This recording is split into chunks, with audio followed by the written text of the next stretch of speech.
Hello, everybody. How you doing this week? RFK Tech USA live stream. Sorry, haven't been on for a couple weeks, but stuff has been going on. Busy at work, things going on, so have to take care of that kind of stuff. But we're live this week, and we're going to talk about the Samsung S21 Ultra. We're going to see how it's been doing for the past. As you know, on the 14th of February is when my phone got delivered and I got it activated and turned on. And I have the Verizon and AT&T line both on there. And of course, Skunk-a-doodle-doo for the test drive is on there. But, I haven't really been using it because they suck. So that's just the way it is. Maybe someday they will get their network done right. Maybe.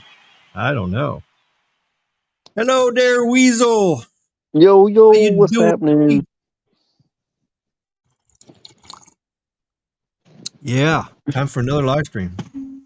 How you been? I've been busy. Pretty good. I've been busy. I'm on my 5 days off right now.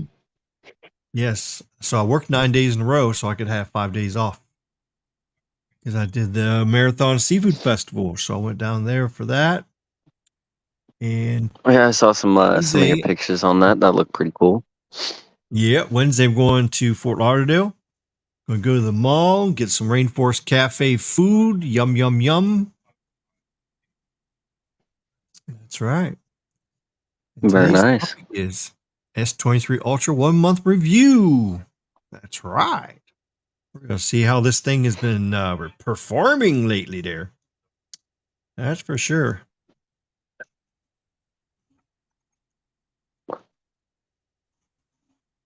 Okay. Let's see who's in here for today.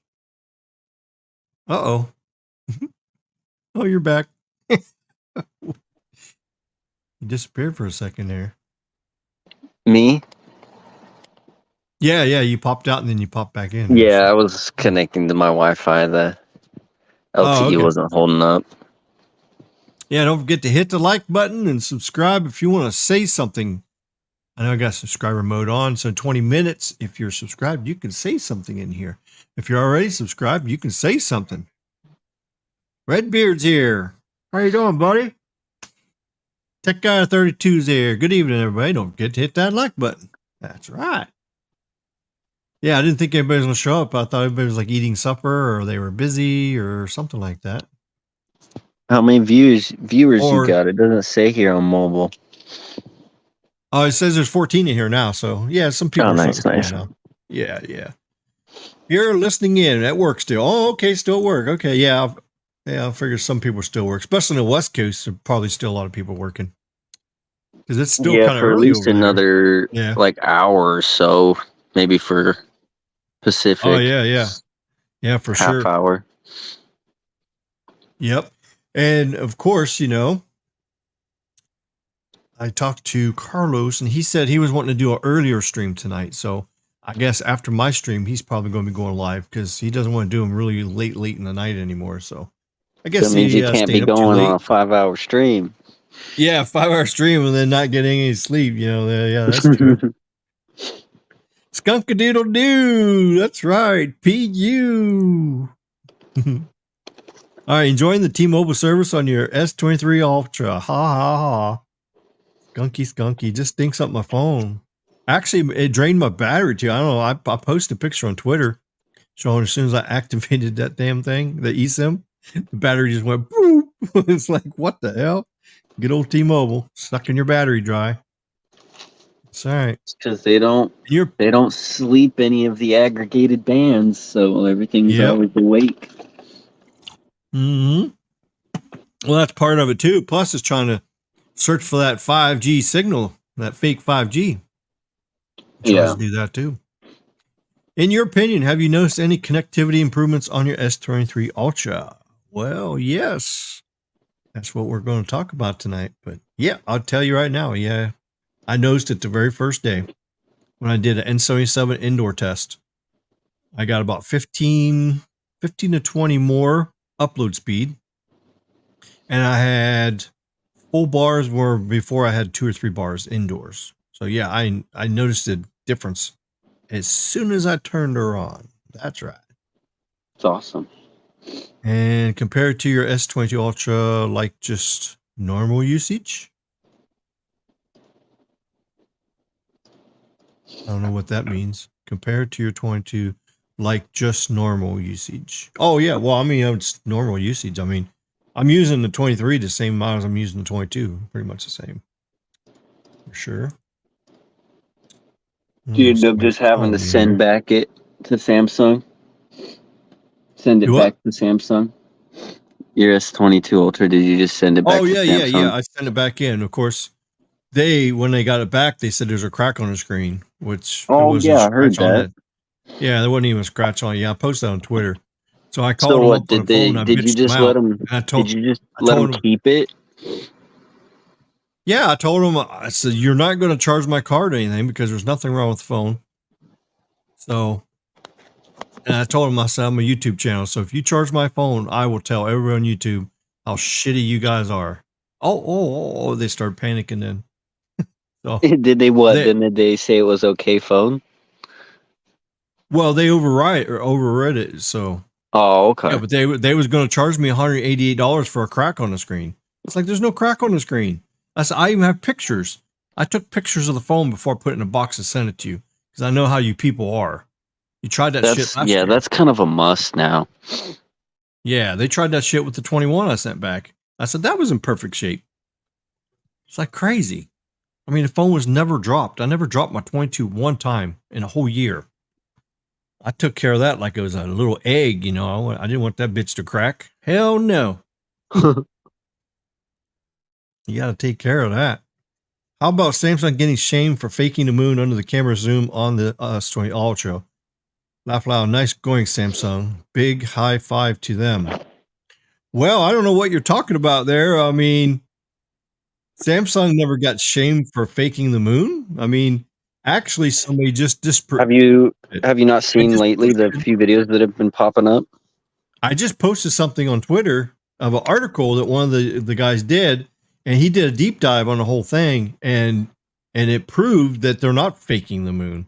So there is a video that and a Reddit post where a guy basically tested something out. I don't know if you saw this, but he put an image of the moon on his computer screen, stepped back very far, like, I don't know, 30 feet or something, 20, 30 feet maybe. And then he zoomed in on this computer screen, purposefully blurred the image. And after he took the blurred image, it came out clearer than it was. That's because of the AI. That's how it works. Yeah. And it became out. There was more detail in it too. Like it made information that really wasn't originally there, and it brought it in. So I mean, yeah, they are using AI. It might not be as bad as it is AI. That other company. But they also some other guy. He also took a ping pong ball and held it up and took a picture of it to see if it would make a moon appear out of the ping pong ball, and it didn't. It took a picture of the ping pong ball and made it clear. Well, that's good. So yeah, that just proves that it's not taking the fake shots there. So yeah, nice try. You know, some people get on YouTube and they make deception and lies like T-Mobile just to try to make their channel like blow up and get 1 million views, and so they can make money off YouTube. You know, that's just a shame that people try to do deception and lies so they can get rich. You know, it's crazy. So much misinformation out there. You got to really be careful out there. It's kind of crazy.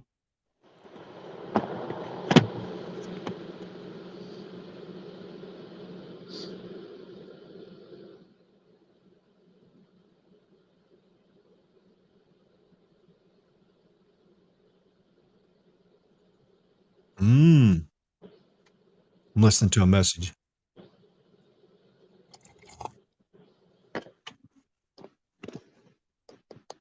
Oh, somebody just reported it looks like there's a big oil slick on the bay over there by work. No. And I'm not working tonight, so I can't go check it out. And I'm doing this now, so.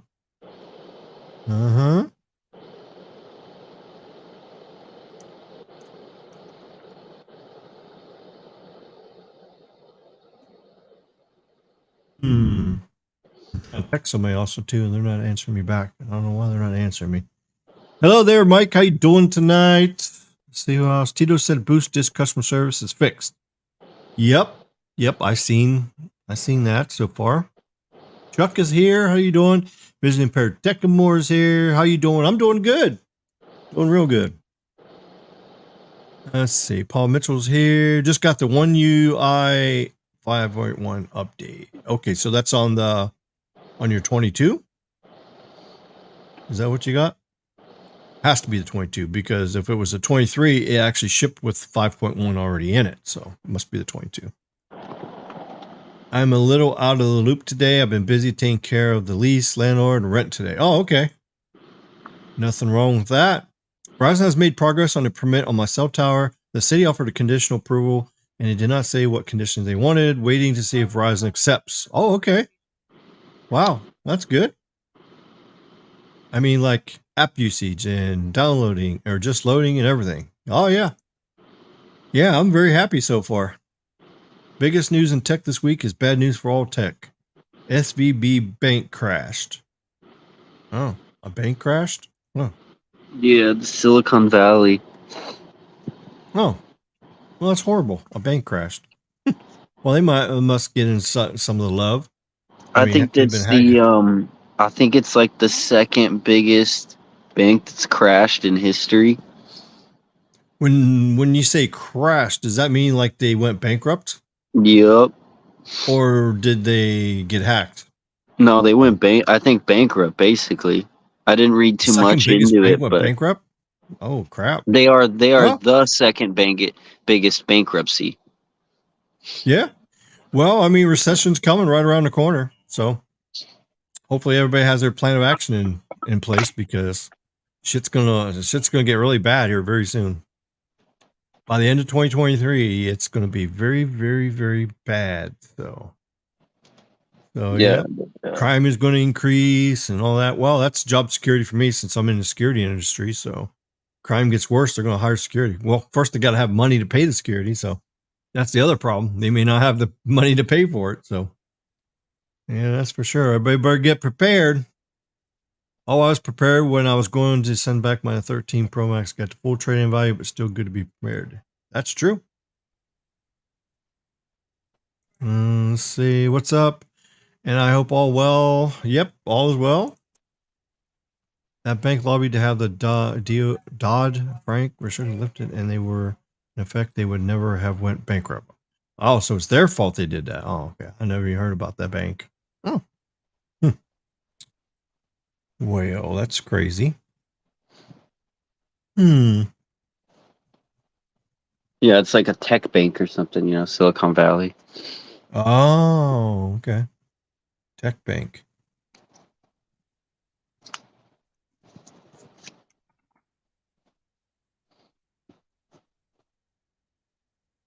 Yeah, so let's see what else. Okay, so that's everybody here. We got 21 people in here already.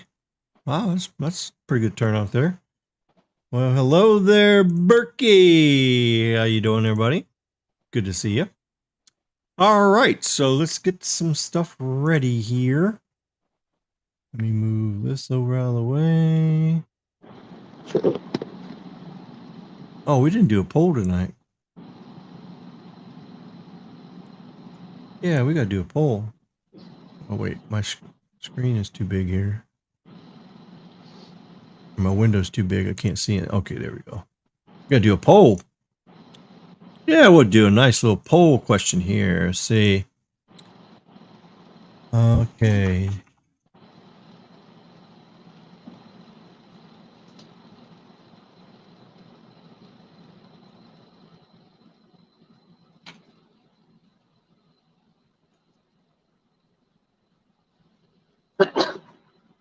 Okay. Now that the S23 Ultra has been out for a month, are you thinking about getting one? So we go, yes. Eventually. Let's see. Or let's see. No, I have one. Or let's just say I already have one. Okay. Already got mine. Okay. And let's see. no, I am Apple fan. Or let's see, how about no, I am not ready to upgrade yet. Yeah, there we go. There you go. Pull questions up. Let's see what everybody's got to say with that. Now that the S23 Ultra has been out for a month, are you thinking about getting one? Yes, I already got one. Or no, I am Apple fan. Or no, I am not ready to upgrade yet. So let's see. Let's see how that goes there on the chat. That gives you guys something to post about. Roku, another big company, lost a bunch of money since they were over on the FDIC cap. That's great. We thought those skunks got to you, Ricky. Good to see you. Oh yeah, you get. Yeah, I'm just busy working a lot of extra days because I had to have these 5 days off in a row. So I didn't want to lose much money. So I'm only losing 1 day. So today's my day to work, but I took off because I didn't want to have to go work night shift and then, and miss out on stuff during the day. So, because I want to be awake for 5 days. So actually, the 5 days I'm off, I've been awake all day and sleeping all night. So, of course, when I got off work Saturday morning, I went straight down to the festival. So I didn't get no sleep. So I was awake for 28 hours. So Saturday night when I got back home, I went straight to sleep and I slept for 8 hours and then got up Sunday morning, went back to the festival, and I went to sleep last night, got 6 or 7 hours sleep last night, and then got up today and just been fiddling around today here at home and doing some stuff to my truck and play some video games, cook some food. That's about it. What else do I do? I think that's about all I did today. Let's see. Ooh. What if it is just no? None of the options apply to me. Oh, okay. Well, I didn't make another option. Yeah. My house jumped from 70 to 75. It looks like spring, summer coming. Yeah, it's been nice and cool down here. The weather's been great. A couple days have been just a little hot, but it's not been humid though, so it's still pretty good. But we got another front coming through a couple days. My weather's been extremely bipolar, but the past day has been decent. Yesterday was really nice in the morning. I thought it was going to be like, I got up, it was sunny all around, clear blue skies all around. Nice. I went back inside. My friend called me like 45 minutes later and he's like, "Hey, I need a favor. Can you help me go pick something up from a store?" And I was like, "Sure." So we get to the store. A little backstory, he was going to do lawn work. So we get to the store and go and pick up what he needs, and we walk out of the store and we look towards the east and we're like, what the hell's that? What's all that dark sky? And we get to his house, and literally within like 10 minutes of being at his house, he starts laying down all the grass stuff and it starts to rain. Oh, okay. I was like, man, that came out of nowhere, because literally we like left his house to go to the store, and it was almost clear all around. And then 20 minutes later, all of a sudden, a storm had basically brewed up. Oh, wow.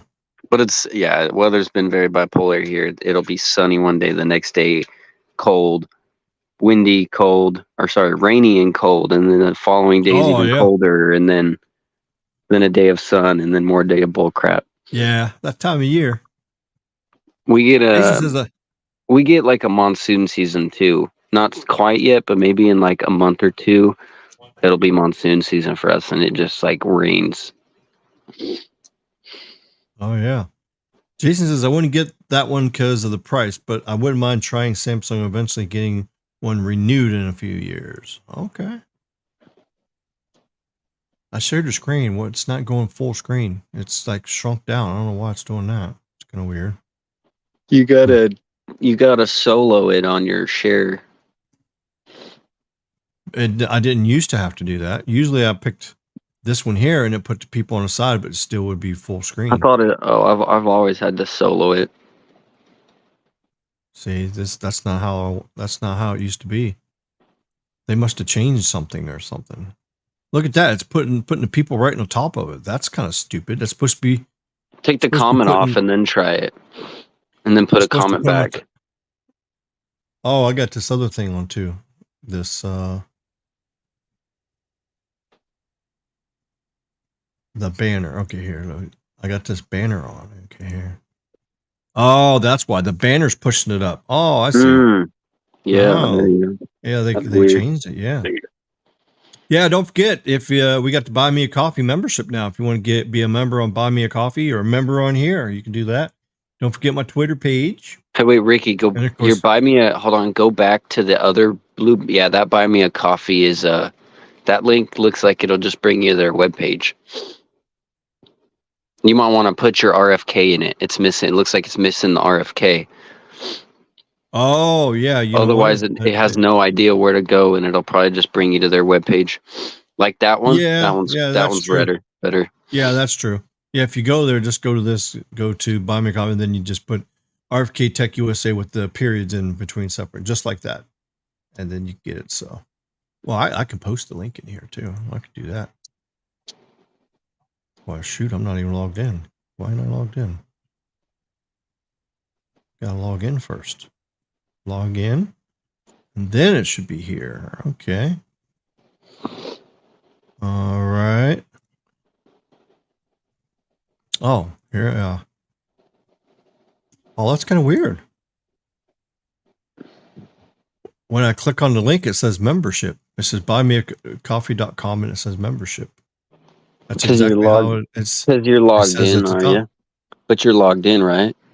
Yeah, that's probably why, because I'm logged in. Yeah, because it's showing you like your membership. Yeah, because if I'm logged in, it doesn't put my name up to top. That's kind of weird. Let me go to the link real quick and see what it does. It probably keeps it for me. Yeah. So if I log out, then it will probably show what it is. View page. Oh, you got to go. Okay, you got to click view page and then do it. You do view Yeah, page so and then you click on it. I go to it, So so it would be buymeacoffee.com/RFKTechUSA/membership. yeah, this is what it is. When I clicked on view page, it made me view it like a person. So there you go. Yeah. There you go. All right. Okay, so we can take this banner down. And of course, thank you for everybody for the donations they got. I'm at $78 right now on YouTube. Oops. Hit a button there. So I got $78 in the pot right now. As soon as I get to $100, then they'll pay me out. So until it gets up to $800, they won't pay me. So unless I get some more watch time hours, people watching my stuff or donations, then I'll get paid when it hits 100, because they only pay you when it reaches $100. They don't pay you partials anymore. So let's see, where was we here?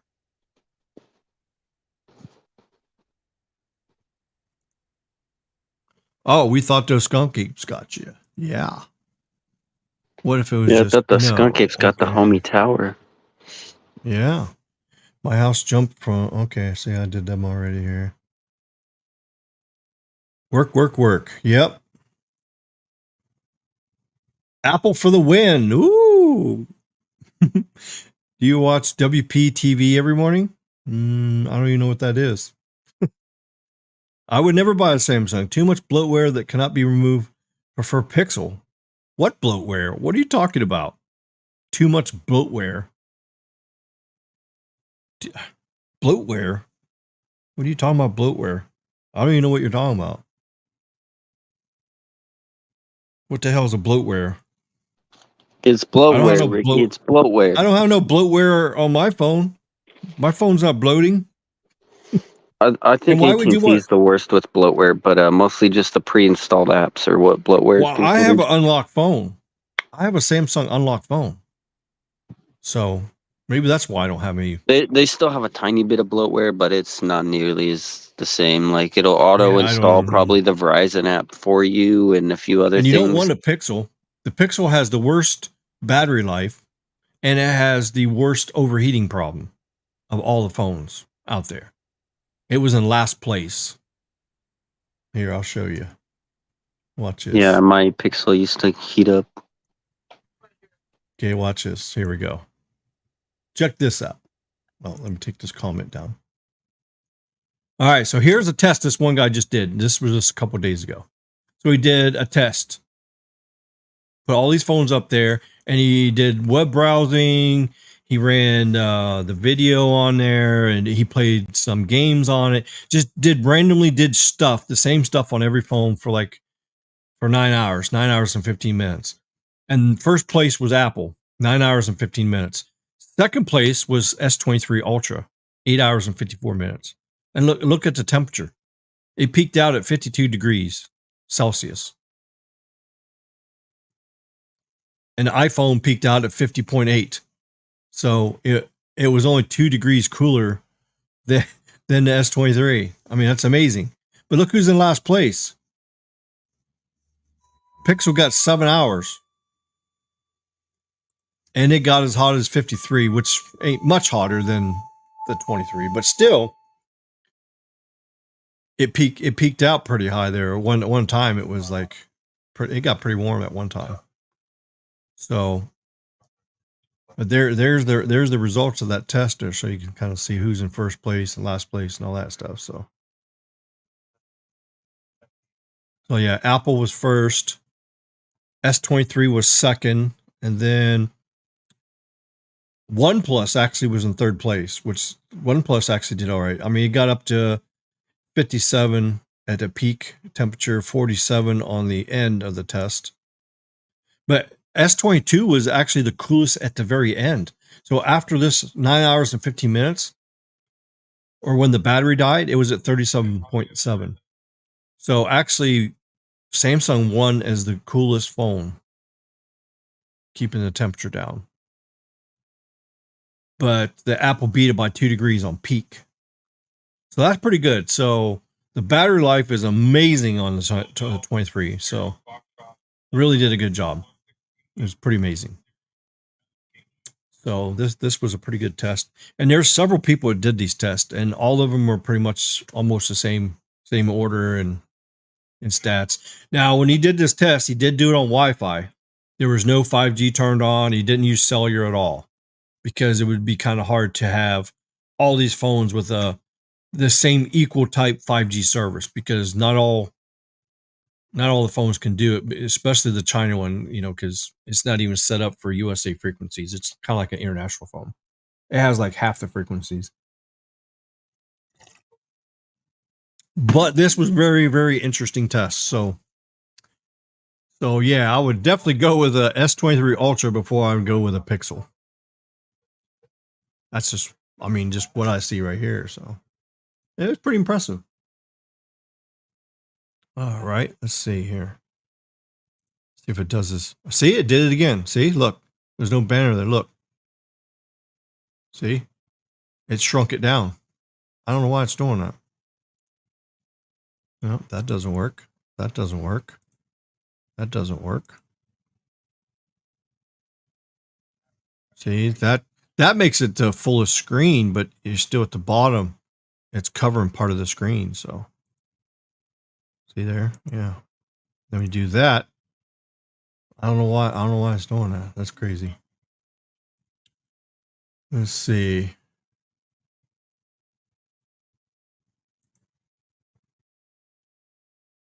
We've had rain, storms, floods. Oh yeah. California's getting hit with all that stuff. Yeah.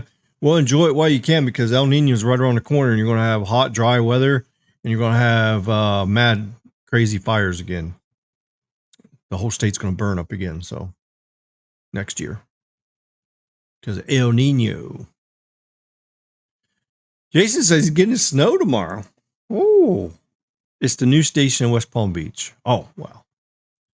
Yeah, I don't even have TV. I have no TV service. Yep. So no TV service. I got rid of Comcast. Well, even when I had Comcast, I didn't have TV service. They want too much money for it. I'm not paying $100 for TV service. Just not going to do it. I watch TV for maybe 30, 40 minutes a day while I'm eating my dinner. The rest of the time, I ain't even watching TV. So I just have Netflix. I just watch movies and series from, my shows that I like, I had Hulu for a while there, but they kind of, you know, double charged me one time and didn't credit my money, so they pissed me off. So I said, screw you. But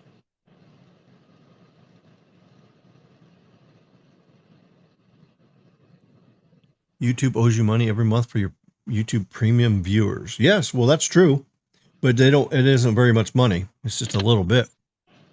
Right now, it's $78 in there is the balance. So if nobody makes any donations and it's just on advertising and the YouTube premium stuff, it's probably going to take a couple more months before it gets up to $100. So I'll get paid out. So, because you don't get much money from YouTube. I'm telling you right now, YouTube does not pay us anything. We're talking about, if you're lucky, you might make $5 or $10 a month from YouTube. That's it. The biggest amount we make is off of actually donations and memberships and stuff. And they still rape you on that. They take half the money. So your phone is bloating. Oh, I didn't know my phone was bloating. You sure it isn't farty? Well, Pixel's not a horrific mess like Samsung. Horrific mess? Why? What makes Samsung a horrific mess? Because I don't know. Because I don't see no mess about my phone. My phone does everything that I needed to do. And better than I anticipated, especially since last year's phone. This is crazy. I actually went to the seafood festival. I didn't take no phone charger with me. I didn't take my power brick with me. I didn't take nothing with me. I went to the festival. I was out there for 12 hours. Guess how much battery life I had after 12 hours. And I was running my hotspot the whole time, powering our computers for the logging software and the logbook for our contacts we made on the amateur radio. So my hotspot was on the whole time too.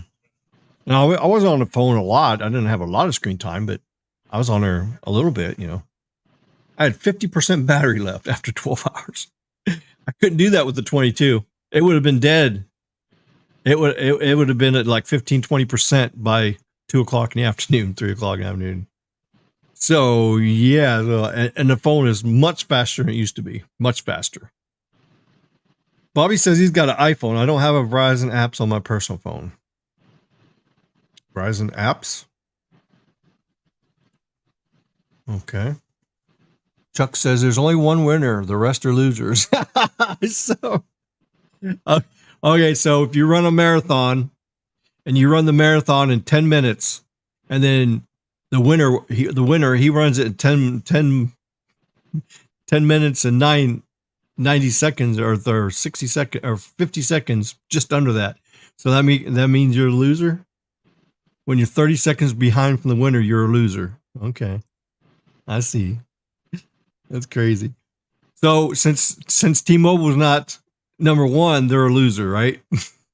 I'm going to catch hell for that one, ain't I?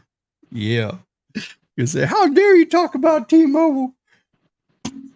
That poor Magenta. Oh, time for refill on my coffee. Coffee. All right. You can watch it online. TV online? Yeah, with ads, commercials. I don't do ads or commercials. Can't stand it. Nope, I can't do it. Especially since how a lot of commercials are stupid and they're dumb and they're advertising something that I don't want, I have no interest on, and they're forcing me to watch it. I don't like that.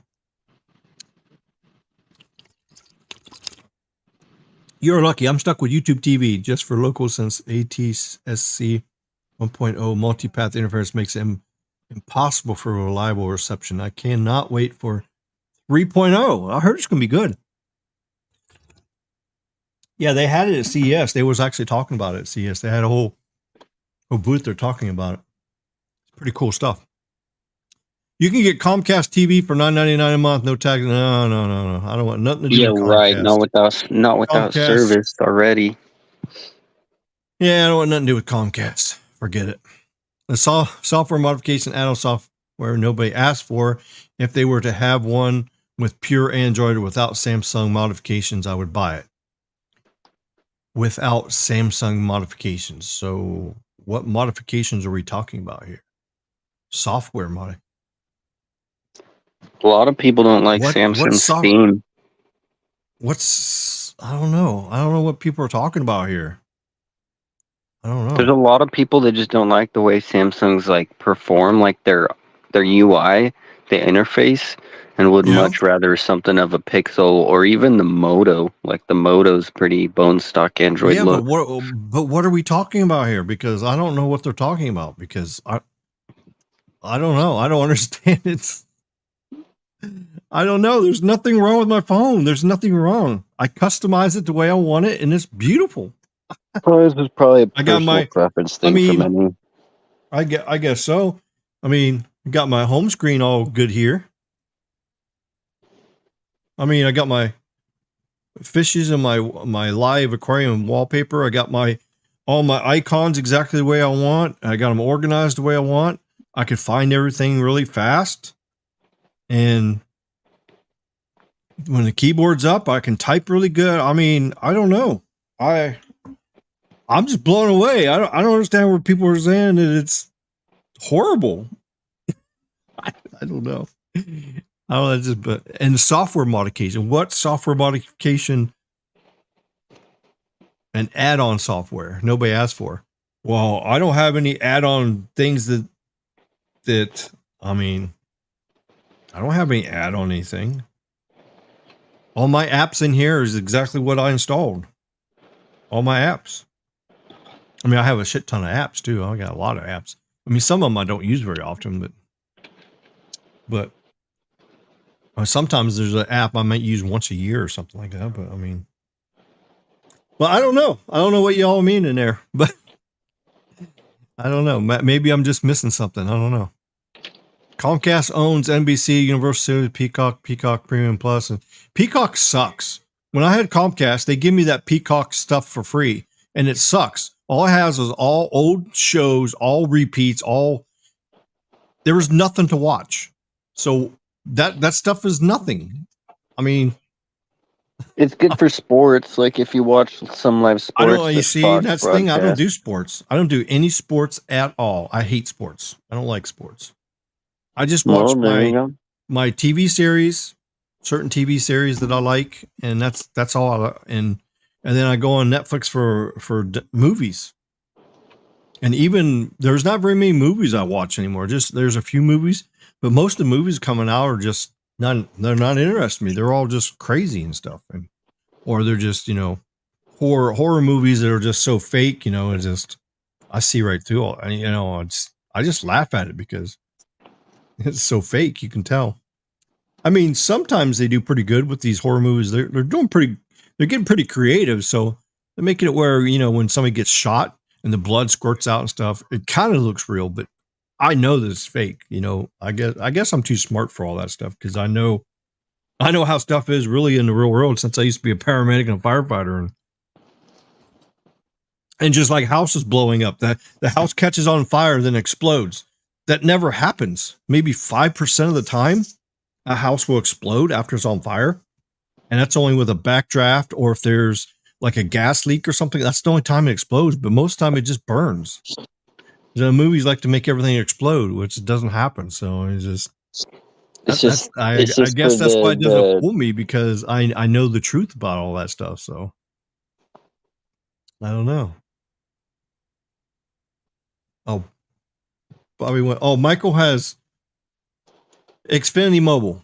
So basically, it's the cable service with the MVNO with Verizon. So that's what he has. They force you to use Wi-Fi, and then when you lose Wi-Fi, then it uses Verizon. Samsung replacing stock Android software services with their own, which does not perform as well. Samsung like what? Replacing Android software? Samsung doesn't have operating system. The Samsung phones uses Android software. So I don't know. I don't know what you mean by that. You're going to have to explain yourself because I don't know what you mean by that. Samsung uses Android 13. Well, at least mine does. It says Android 13. It's UI 5.1. Now the Pixels have Android also, but it has some extra stuff added in here, like for Google. So it has some extra Google stuff added into the Android software. So, I mean, it's all Google Android. It's all the basics of it's all Google Android, but I didn't think Samsung had their own software. Didn't think they had that. Comcast family uses Wi-Fi and Verizon towers. Yep. I agree. Peacock is awful. Yeah. I have Spectrum Internet TV for $120 a month. I would never pay that. And you got 4 boxes. Well, if you have a whole house full, you got to remember, I live by myself. I'm in a nursing home, so I don't have a family. Here we go with the nursing home thing. But no, I work 60 hours a week. I ain't got time for all that. And on my one day off, I do a live stream for 3 or 4 hours. And then the other time, I just play my video game. I'd rather play my video game than watch TV sometimes. So, although I just got done watching the next season of Outer Banks. I just finished it just before the live stream. So Outer Banks was a really good thing. And Ozark was good. I watched all the series with Ozark. That was really good. And then I just finished up the last season of, what was that show called? Shoot, I can't remember now. The one with Elizabeth Keene in it. The Blacklist. Yeah, I just finished the last season of that too. So, yeah, there's a lot of shows like that I watch all the seasons for and stuff. It's pretty cool. That's what I watch on Netflix is a few movies and some seasons of that. And I'm good. I mean, Netflix is only like $25 or so. So, I mean, I'd rather pay $25 for Netflix than I would for TV that I never watch.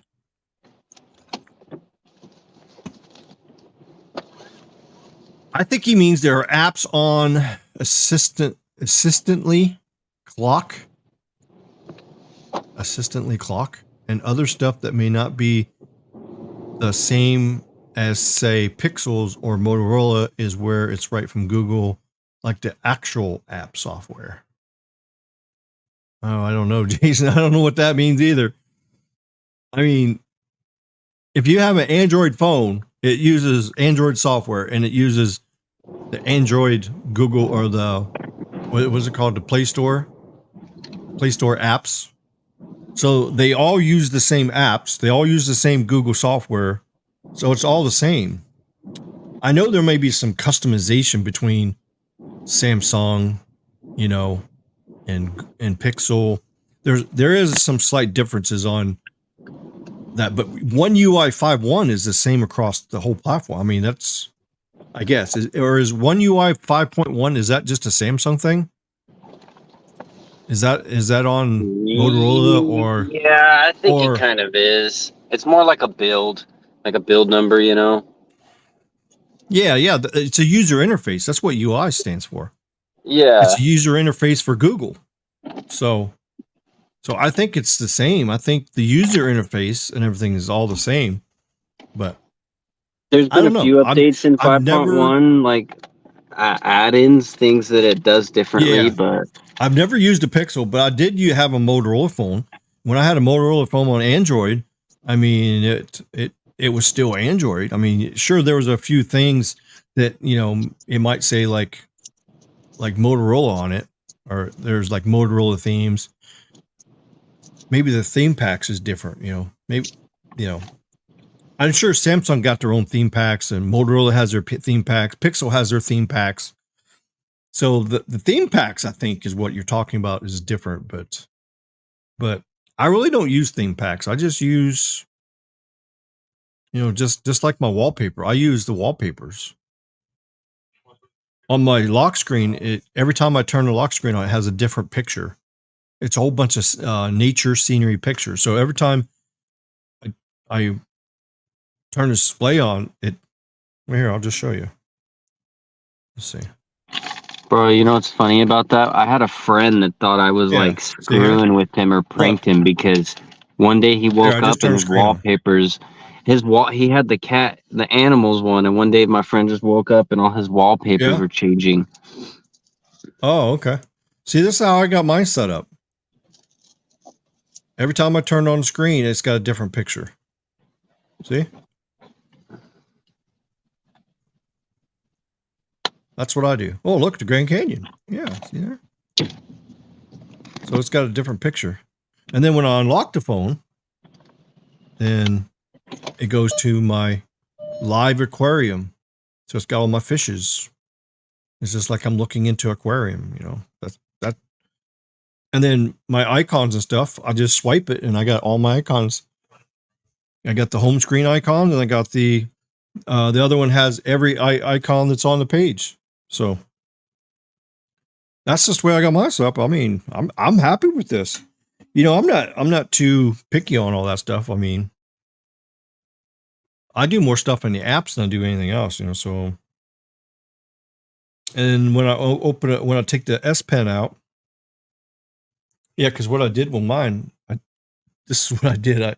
I took my blue S Pen. Look at this. I took the blue S Pen out of my S22 because the S22, the pen was the same color as your phone. So if you had a blue phone, you had a blue pen. If you had a black phone, you had a black pen. If you had a white phone, you had a white pen. But guess what they did when the 23 came out? Samsung got cheap on us. They made one pen for all the phones. So no matter what color phone you got a damn black pen. And I said, screw that. So I took the pen out. I took my S22 pen out because it didn't say anything in the requirements of having a best pen sent back. They wanted to know if it powers on, if it had a screen crack, and if it was blacklisted. All the things that said on the list that it must not have any of those problems. That's what it didn't say nothing about. Oh, must have the S Pen in it. So I kept my damn S Pen. So I got my blue S Pen. Yeah, got my blue S Pen. But she's a beautiful phone. I like too that now the S22 had black. You know, the sides were black, the bottom was black, the top was black. Now that 23 came out, now it's all chrome. The bottom's chrome, top's chrome, sides chrome. I actually like that. It actually makes the phone look a little better. So that's pretty cool. Berkey says Samsung has come a long way with their software. Yeah, I agree with that. I don't know why it autocorrected to assistantly. I just meant to make their own version of Common Apps. Oh, okay. Common Apps. Bobby says I had Comcast there off on Ocala and I called Spectrum up. Okay. Ask Chucky from Child's Play how it's done. Leave the gas stove turned on without a flame. The house explodes while Chucky does his insane laugh. Yeah, whatever his laugh is. Okay. Apologize for my time being so poor on my phone. Yeah, no problem. Yeah, autocorrect sometimes messes you up. I turn autocorrect off on mine. I don't like it changing. I got the suggestions turned on. So if I misspell it, the suggestion will come up and then I just click on it and it inserts it. That's how I got mine set up. So, but the autocorrect's off because it's always wrong, it seems. Comcast was $300 for bad service. That's what I was talking about. Hi, Robert. How you doing? Ricky, I don't understand why you're not getting it. Oh, getting it. I don't know why I'm not getting it. I don't know. Android is basically like Linux. So you have different distros depending on the OEM. Okay. Samsung has one UI over the top of native Android. They also put their versions of most programs to like clock counter, contacts, media player. Oh, okay. Pixel is native Android, no skin over the top, no extra apps. Okay. So I guess a basic phone is better than something with extra stuff. I figured the Samsung extras would make it better. I guess. I don't know. I never even played with a Pixel phone. I never played. Well, I had a Motorola years ago, but that was like back when it's like Android 8, Android 7 or something like that. It wasn't as, how do you say it? technologically advanced like it is nowadays. Let's see. Pixel is native. Okay. Perfect way to say it. Thank you. Okay. All right. I had the X1 boxes with 4 Comcast. I had to return them. Yeah. Well, I just called. Well, I didn't call. I put my address in for AT&T Fiber to see how soon we are, because it's March. We're supposed to already have it. And I put in the address and it said not available. Still says DSL. So then I clicked the chat button. Well, the chat thing popped up, says, how can we help you? And I said, well, so I put in there, when is my fiber coming? So she looked up my address and she goes, I got good news. Fiber is in the works and will be coming very soon. And she says, give me your email address. And as soon as a tech is able to install it in your area, they will send you an email saying, we're ready to sign you up. And I was like, wow, okay. So it looks like I'm going to be getting fiber pretty soon. So that's pretty good. That makes me happy. Say bye-bye to Comcast, because everybody around here is going to cancel Comcast because everybody hates Comcast around here. I think it's just oversold. I mean, some areas where they have enough capacity to handle everything, they're fine. But down here, they don't have the capacity because we only get half the speed. Very soon can mean anything. Yeah, I know. Yeah, yeah. You're going to get a vacation very soon, and then you wait a year later and you get your vacation. Yeah, I guess that's true. Years, yeah. Well, I mean, she said very soon with an exclamation mark. So I don't know. Well, also too, Moose. I asked Moose a year ago about fiber in my area, and he went in his computer and put my address in, and he said it was scheduled for first quarter of 2023. Guess what it is right now? It's first quarter 2023. So when they say very soon, I think it's pretty soon. So I did see some trucks up in Key Largo, AT&T trucks up there putting line down. So I think they've already started putting the line. They got to add the line to the other two. Like right now, there's already 2 AT&T fiber lines coming down here to the Keys. So they're putting a third one up, or maybe this is the 4th one. I think there was 2 lines. They put another line down last year that serviced the other side of the highway over on the ocean side. So all the people on the ocean side got fiber now. Now when they're going to bring another line down, then that's going to go to all the people on the bay side.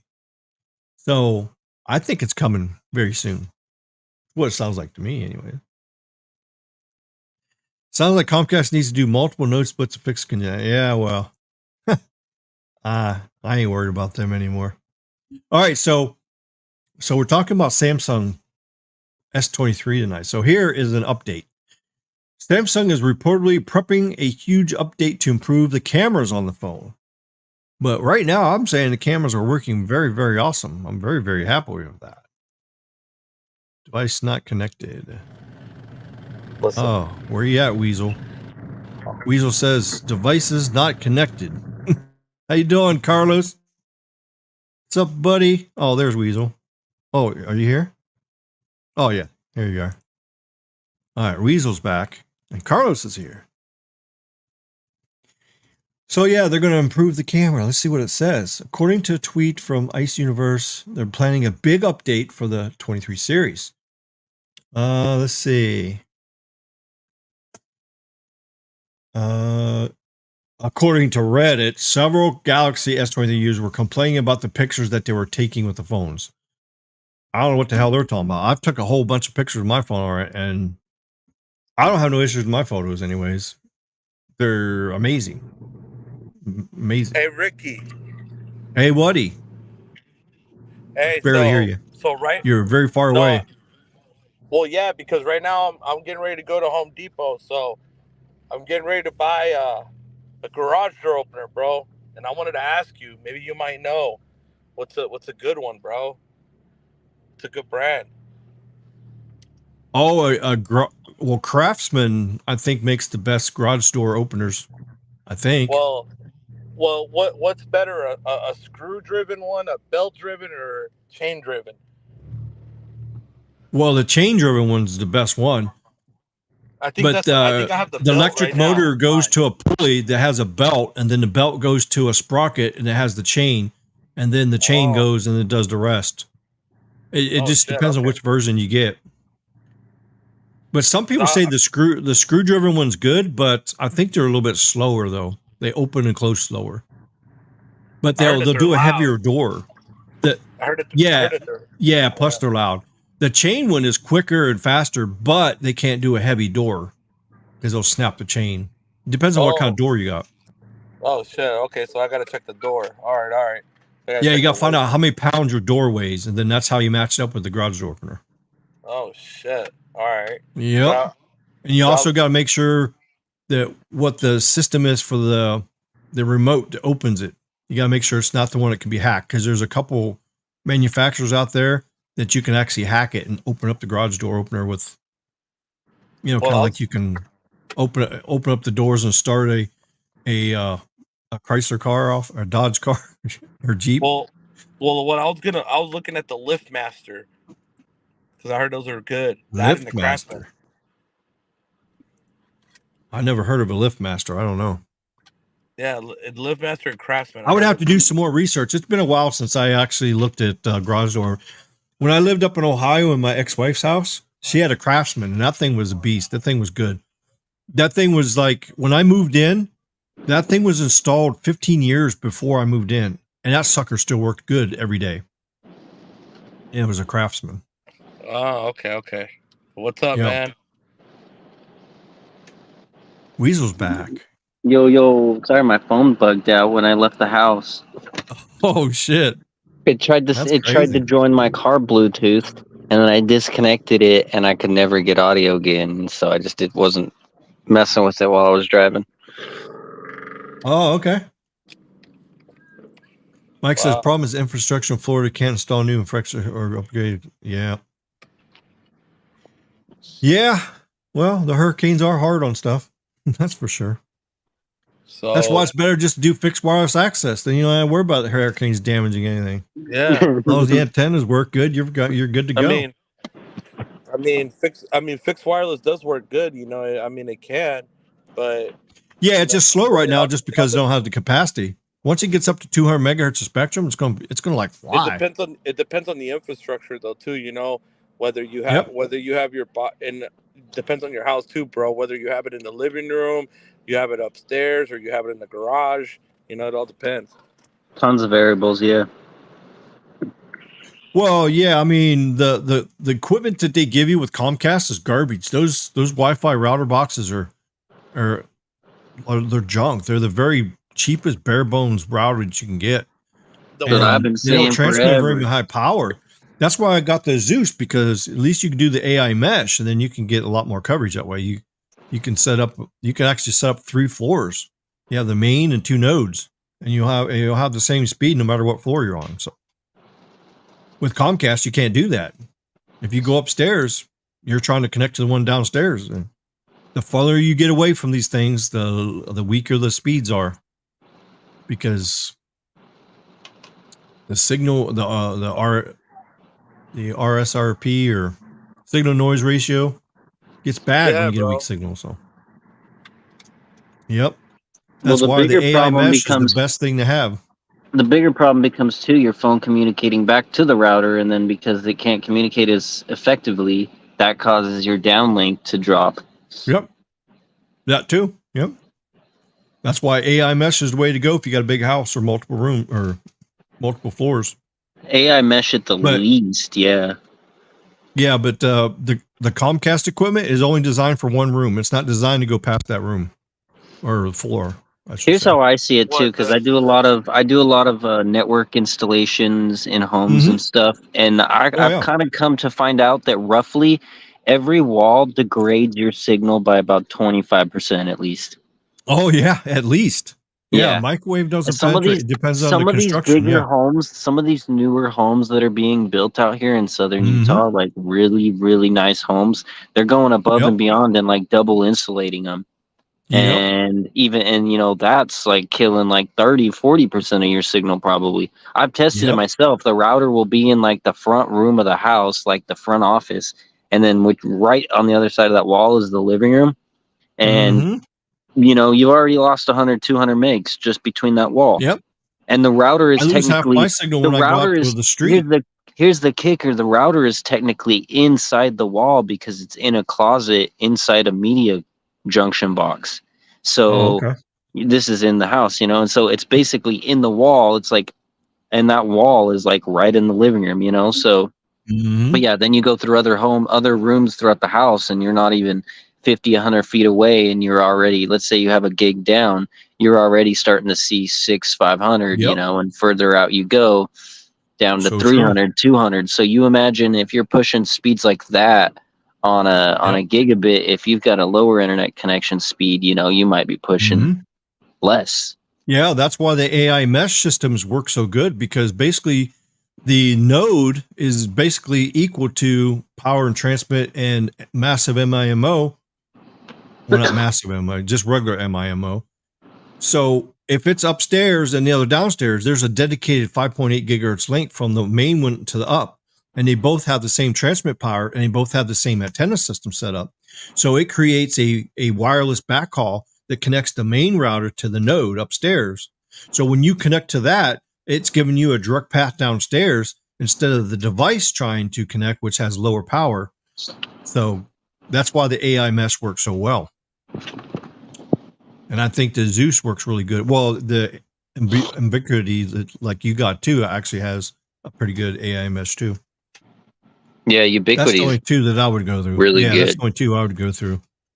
But Ubiquiti's isn't not even technically a mesh system. It's more like regular access points, but built into them they have protocols such as fast roaming and a few other protocols that basically allow you to hand off between each access point like it was a mesh system. Oh, okay. So most each of one's Ubiquity's independent system access point. Most of them are actually hardwired back to the router. You do have the option to use a wireless uplink. Like, let's say you have an access point that can't get data, but you can power it. That access point could use, one of its additional channels to, create its own backhaul. Yeah, the only thing is you'd have to have the internet. You have to have the modem run. See, the thing is, if you use that kind of system, you have to have 3 modems because you have to have a modem upstairs, a modem downstairs, and a modem on the main room. So you have to have 3 modems to run 3 access. No, you don't actually. You can have one. You can have one modem or one. Well, you can have one modem and then you have one router, and then you can have as many access points as you want, and they all just connect back into the router. The router is what has the controller. The router manages the access points. How's it getting its internet then? You just run a single. You just run a single Cat5 to the access point, and it's power over Ethernet. Well, yeah. See, I mean, if you're doing that, so then if you don't have that option, you can then power the access point off of just PoE, and you can use a wireless uplink function. So if you have at least one access point that is hardwired, the other access points can communicate back to that one, similar to a mesh system. So that's using a mesh network then. If it's it would be, but it's much better to be doing the hardwired because it's it's a full connection. Course, you it's get not a dedicated thing. Yeah. But the AI mesh that the Zeus uses actually. Wait, what do you say? ASUS? Are you saying ASUS? Yeah, ASUS, ASUS. Yeah, I heard you say a Zeus. I was like, what the hell is a Zeus? Yeah. Sorry. ASUS. I've heard ASUS, ASUS. I don't know how you pronounce it. I don't know how you pronounce it. I don't know. That's why I just say ASUS. I thought you were saying a Zeus, like Zeus. I was like, that's a new one. That's a new brand. That's a new brand. I haven't heard of that. Yeah, I actually don't know how you say that. ASUS. How do you say that? I've always heard it ASUS or ASUS. Yeah, ASUS. Yeah. Yeah. Jonathan's here. How you doing, buddy? Mike says, I live in a 650 square foot apartment. Wow, that's small. Yeah, that's what I had a 500 square foot apartment before. Four Now I mesh got a little bit routers in more a room. I got like 650-foot apartment. 1,000 square foot now. My new place is much better.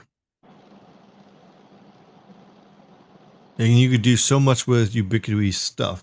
Yep. Yeah, 5 I've got gigahertz on their long Ubiquity. range experts is stronger than some 2.4. Yeah, that's because it has a little bit higher power. Yeah, that's true. That's Yeah, true. I've noticed the I can go 5.8 like with really high power, it does really good, and that's how the Zeus is too. They have the most power that you can put out, and they got the MIMO antennas. It's got 4x4 MIMO, which really helps too. I've noticed I can go like almost all the way up my street and stay connected to the 5 gigahertz. Although the like throughput drops down. Yep. But well, of course, yeah. He says it works so well. His next door neighbor is able to use his Wi-Fi. Well, that's cool. Yeah, Ubiquity's fantastic. I used all their hardware to run both my internet and wireless ISP, and the amount of options that you have in the routers for controlling network and creating different networks within your network, VLANs. I mean, for the cost, you can't really go wrong because Ubiquity is pretty cost effective compared to many other larger equipment along the same line.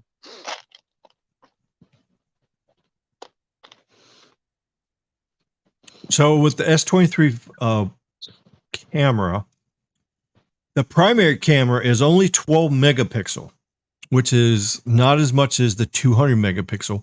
Thing is, with the 200 megapixel, it's a square picture, so it doesn't look as good. The 12 megapixel with the widescreen, 16.9, actually looks better because it's a wide. Well, they're the same sensor, right? Just pixel binning. Or are you talking about the ultra wide? They're completely two sensors. Are you talking the ultra wide and then the regular? Because the regular 1x lens is 12 and 200. If you're in 12 megapixel mode, it uses a pixel binning. But if you're in the 200 megapixel mode, it'll use the full raw sensor. It uses all the cameras in it uses pixel binning, but the 200 megapixel I don't think does. The 200 megapixel does. The 200 megapixel is your second camera. It's the middle one on the top. Yeah, it's the middle one on the phone. Yeah, which is the same exact one if you switch to 12 megapixels that it uses. The first camera up top is the wide angle. The first, is the ultra wide. Then the one under that is your 100 or your 200 megapixel camera, and which is also 12 megapixels. It just does pixel binning. And then the one under that is your periscope, obviously. And then the one on the right side, 10 times 10. Then the one on the right side at the bottom is your 3x. Is your 3x, yeah. And then at the top is your laser sensor, yeah. Yep. So you're saying the 200 megapixel camera lens when you switch to 12 is also megapixel using mode, the 12? 100 megapixel? Yeah, it is 100%. It's pixel binning. So when you switch over to 12 megapixel mode, it's doing pixel binning, which is why it could look better because it's it's not trying to give you that full 100 megapixel. Performs better. I mean, I took a 200 megapixel picture, and then I took the 16:9 wide, or the full view, and I think it looks better.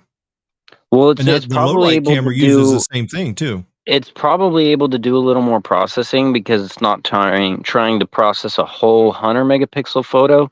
So it's just doing a 12, so it's able to pixel bin it, which will, in of itself, give you better image quality. But then also it's able to process it more, just because it's not doing that full image that's 1,000, 10,000, 20,000 pixels. But 100%, right. I know for a fact that the 200 megapixel sensor pixel bins to 12. Okay. So but they just put more work. They put more work into the 12 megapixel processing, so that is why it looks better, I think. Oh, okay. Yeah, that makes sense. A Reddit person says, we have a phone that disconnects from Wi-Fi all the time, can't stay connected to its S Pen, and now can't take appropriate photos with supposed amazing camera lens. The longer I have my 23 Ultra, the more I'm starting to feel that Samsung made a really terrible phone.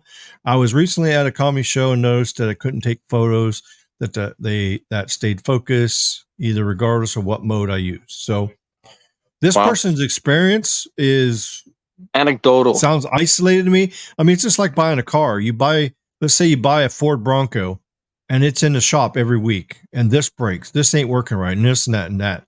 Then you got 1,000 other people that's got a Bronco and they have zero problems with it. So with anything you buy out there, you can have a lemon, or it could have some defective parts in it, could have problems. What I hate is when somebody says that they're having a bad experience with their device, that they say that every single Samsung phone is junk, which is not the case. So now if you have something that overheats and the battery eats up really fast on every single one that they make, then stating that it's horrible on battery life is a true statement, because all the phones have the equal amount of battery use. So you got to be careful when you're saying stuff about, and you got to do research, and sometimes it's an isolated case. So there is people out there that's complaining about the Samsungs, but I see hundreds and hundreds times more people that's saying they had zero issues and the thing is awesome. I mean, I took my phone off the charger today at 6 a.m. and look, I got 48% battery left. So, I mean, that's not too bad. And it's like 8:30 at night. So what would your S22 and I had one person I saw, they posted something on Twitter saying that the battery life is horrible on the S23 Ultra and they can't get more than 6 hours battery life. So something is wrong. Either they have something that's installed, an app is just going crazy with resources and just draining things like crazy, or they got a defective phone. So I just think it's crazy. Somebody will make a YouTube video and post it up saying, "Oh, this phone's got a bad battery life. It ain't any better than S22." And I just showed everybody the results of the one guy that did the test. So obviously it's not the case. So, but that's so crazy. That's why I want to do the 1 month review. I wanted to tell everybody how my experience is, and I want to show you guys what other people are saying too. So, and then this person says issues with the photographs snapped by the S23 line's rear camera. Shutter lag is another problem. Shutter lag? I don't have any shutter lag. I don't know where they're getting the shutter lag from. I mentioned another thread. This has been happening to Samsung phone for years, and I got a lot of flack from fans trying to deflect the issue. Is about old phones, but it seems shutter lag is one of the most discussed complaints. Well, I don't have no shutter lag. Are you sure? I had the 20. I had the 21. Phones have shutter lag. You know what shutter lag is, right? Well, it's obviously like. So the moment that you press long enough to capture enough light.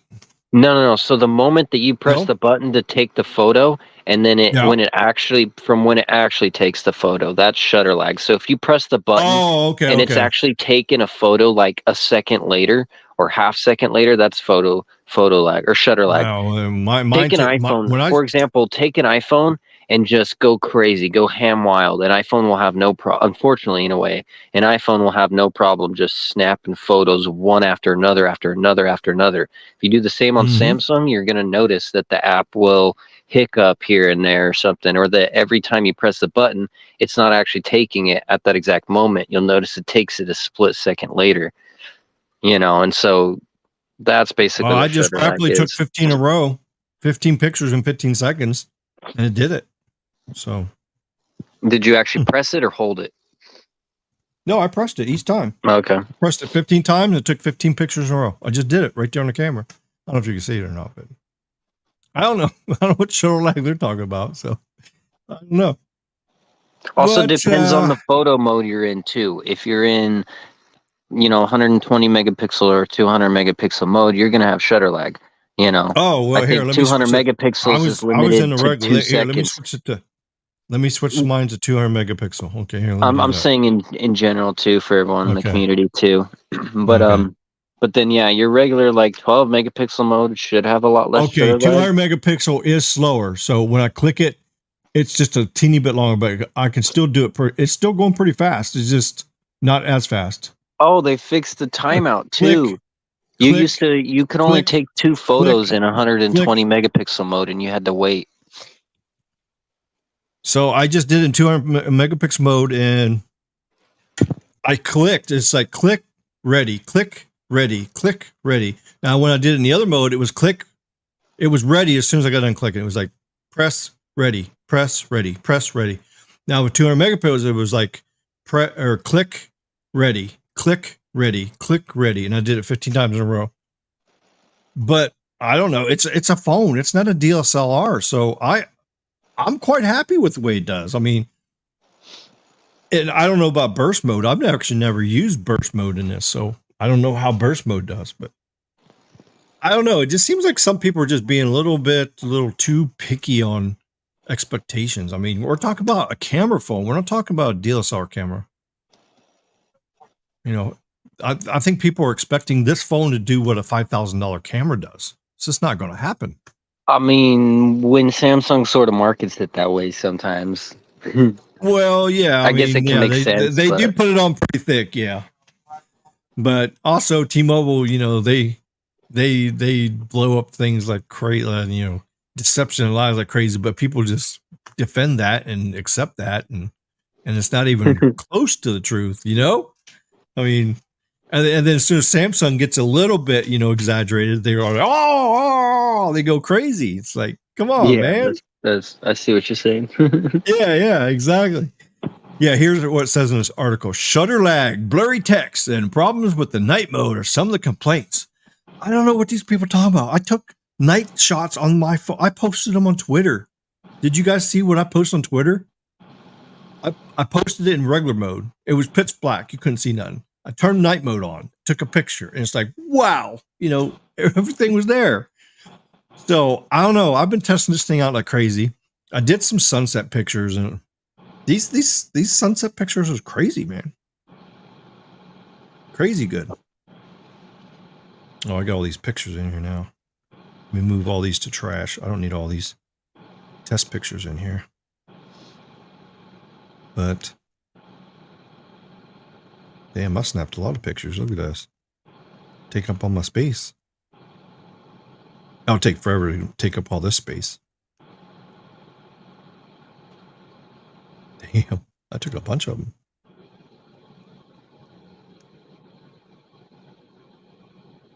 Of course, with the green screen on, when I show you, it's not going to probably come out very good. But I'll show you some of the sunset pictures I took. I actually posted some on Twitter, too.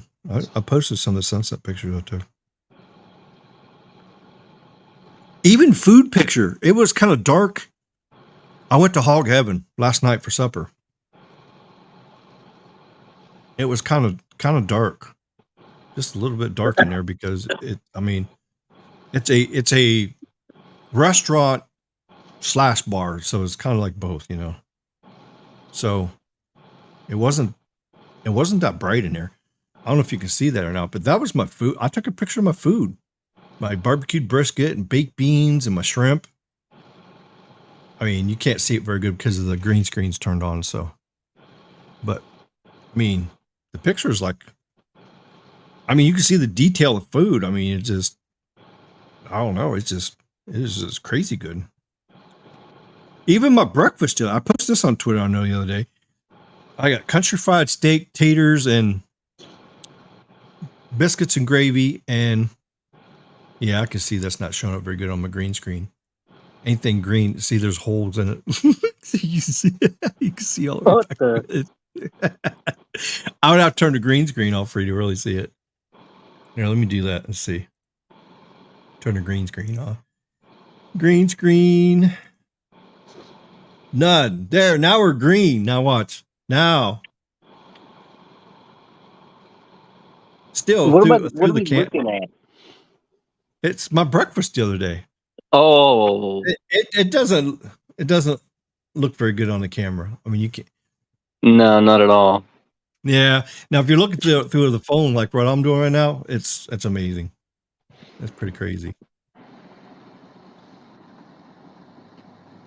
There we go. Here, put something different back on there. But Yeah, but I am very impressed with this camera. It's crazy. I mean, even the sunset picture. I mean, you're not gonna be able to see that very good, but I mean, the sunset pictures are amazing. I mean, the detail on the water. I mean, you could tell the water. I mean, it just looks like you're really looking at the water when you're looking at the picture. I mean, it's crazy. I mean, and the night shot of the moon. I mean, I took a picture of the moon coming up.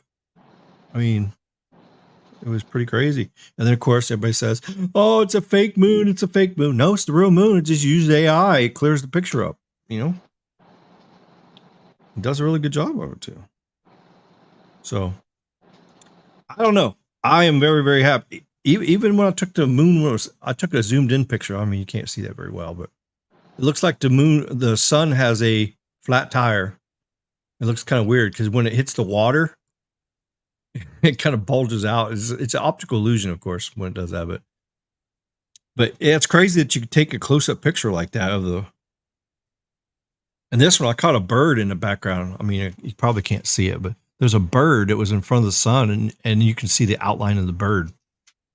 So, I mean, I've been having a lot of fun with this camera. I mean, it's pretty amazing. I even got a bird in the I took a close-up of the sun. I zoomed into the sun, and there happened to be a bird, a seagull, up on top of one of the light posts. And I got the outline of the bird in there. It's like, that just blew my mind that I was able to do that. It's crazy.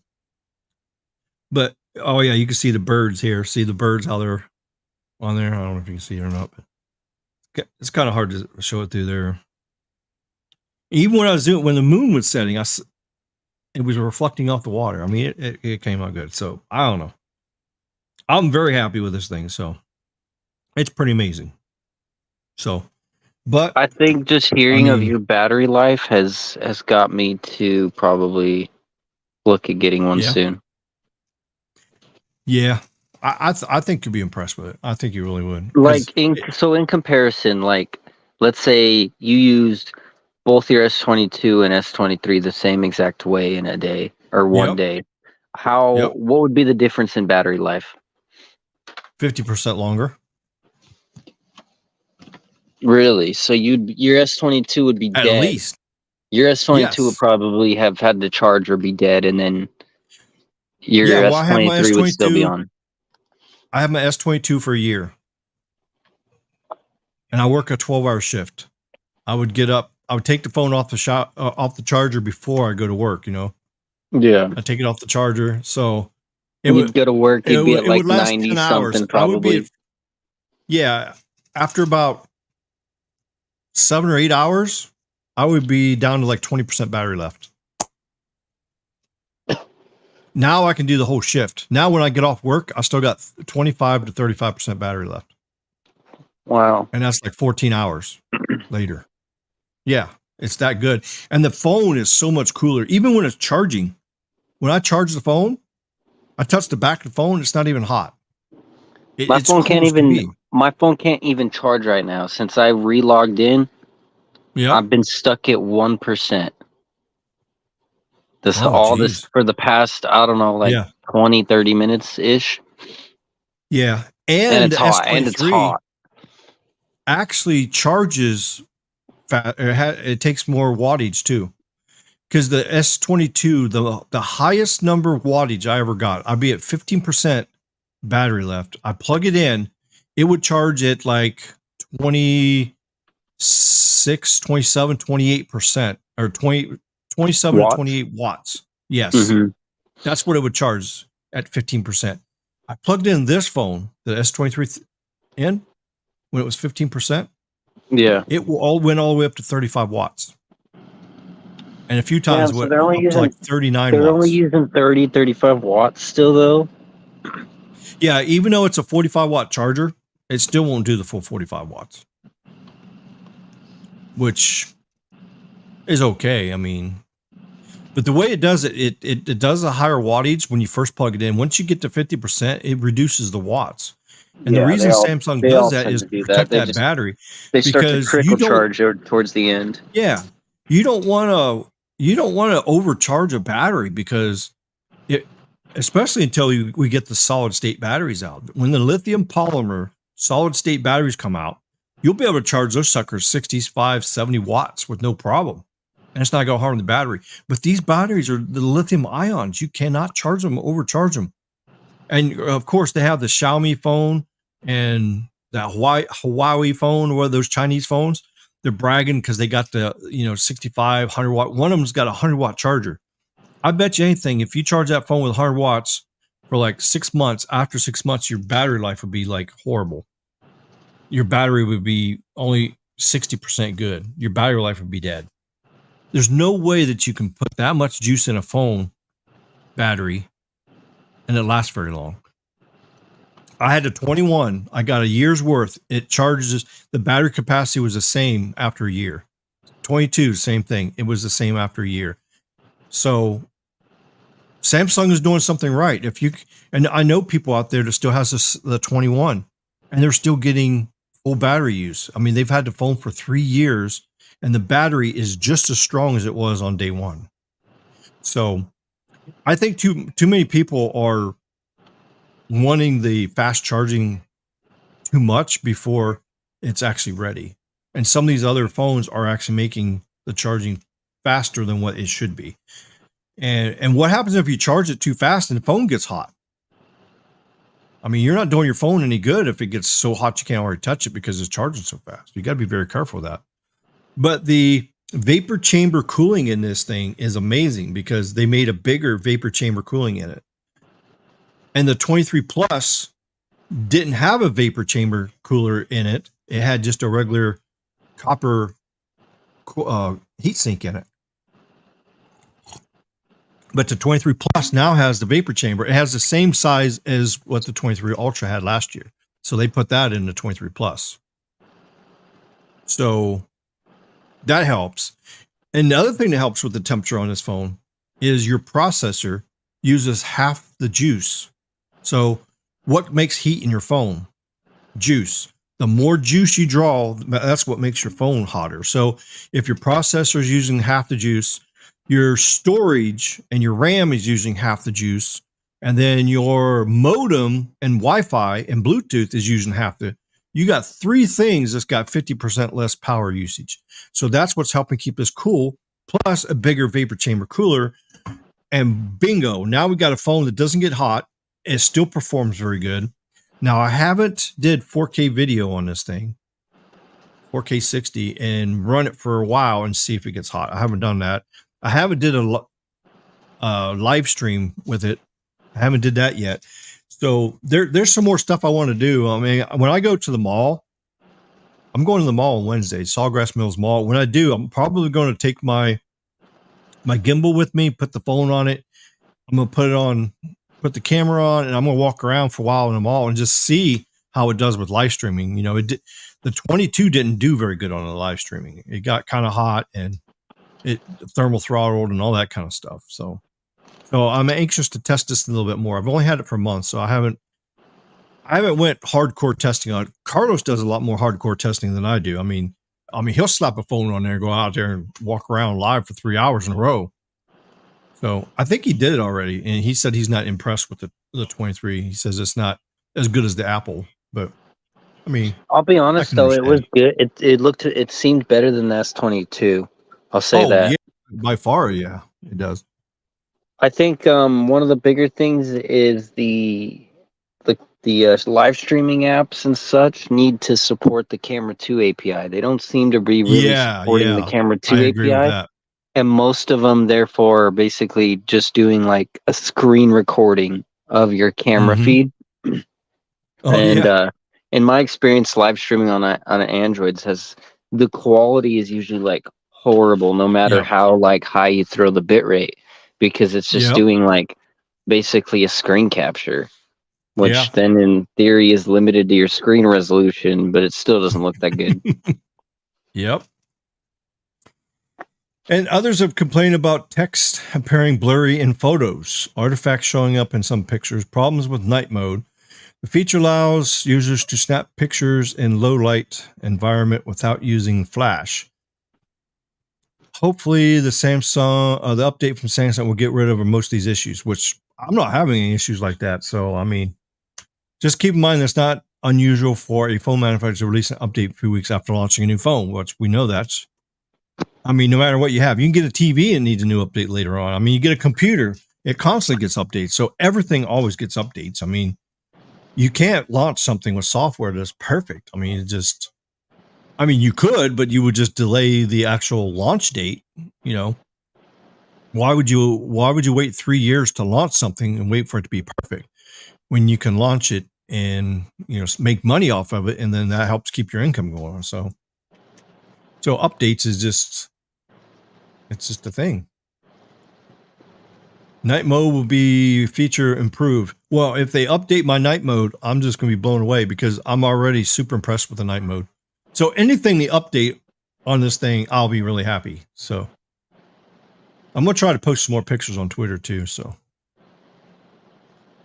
you guys can see the pictures and everything. So now Twitter, I don't know if they water down the image or not. I didn't actually check to see, like, if I post a 4K picture, if it comes across Twitter 4K, or if they water it down to 720. I don't know if they do that. They do a little bit of, they do compression a little bit. It's okay.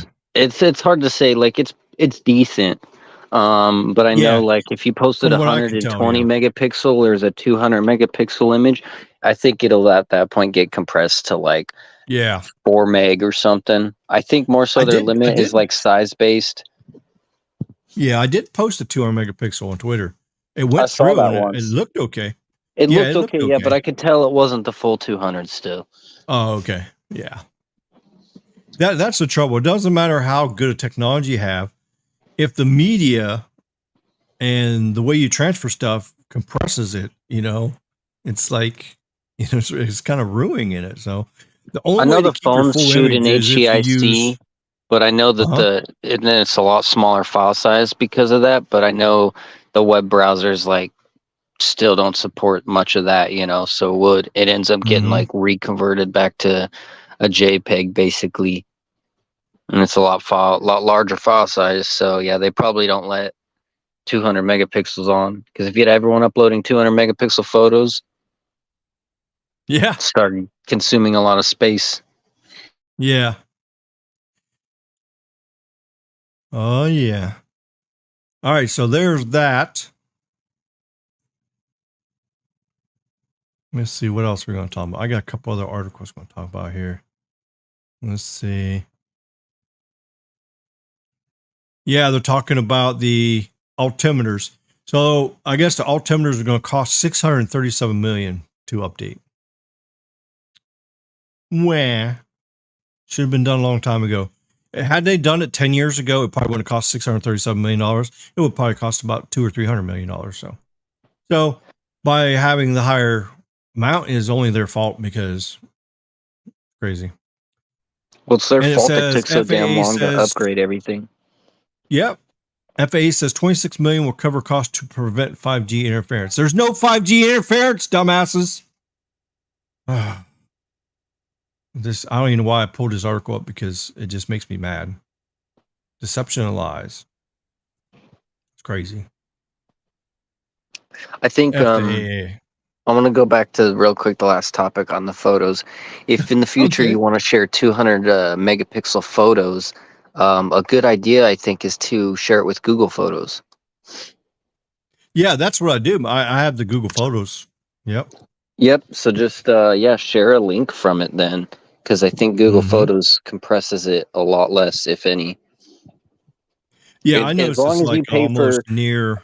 As long as you pay for storage and you have your upload settings set to original, yep, I do. You should be good. Yeah, here, let me go to my album with sunset pictures here. Let me find it. I got one album I got dedicated with just sunset pictures. Here, let me add some of the latest ones that I have. Let's see. Okay, let's see. Oh, I guess I have to do it on the phone first. Yeah, you got to do it from the phone first. That's where the pictures are. Okay, here, let me go to sunset. I got quite a collection of sunset pictures here. Okay, so add photos. Okay, here we go. Let's add some more photos here. Photos. All right. Oh, okay. All right. Have a bunch of them added already. Oh, wait a minute. It just updated. Okay. Jeez. Oh, here we go. Okay, here. Because it should show up pretty good on the screen here. Let's see. Yeah, you'll be able to see it a little bit better. I even do that moon, the sun pick too. Let's see the one with the birdie in the background. Yeah, I've been taking quite a few sunset pictures here. We've been having some really nice sunsets lately.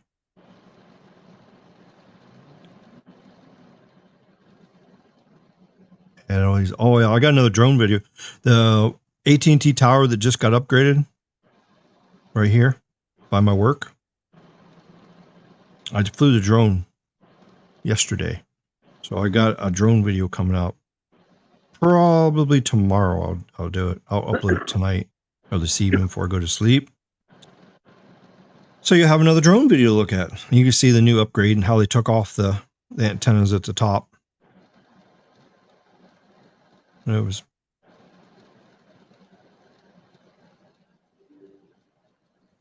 hopefully this updates instantly too. Oh, there's a nice picture in there. That one's nice.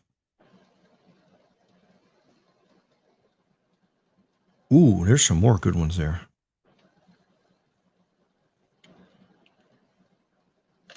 Oh yeah.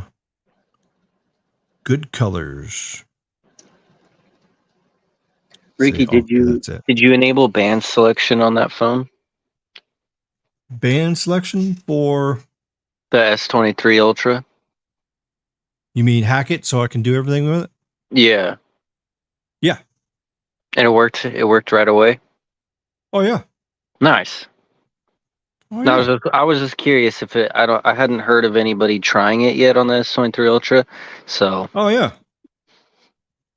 Let's see. Good to know. You just followed that one post there you go. off. There's Reddit. Verizon right there. There's Verizon. Yep. Yeah. The exact same thing that said for the 22 I did. Yep. Good deal. Yep. Good to know. There's the service mode. And then look, I come back out of here and I go *73#. And here we go. Yep. It works. I can Cool. select the bands. Yep.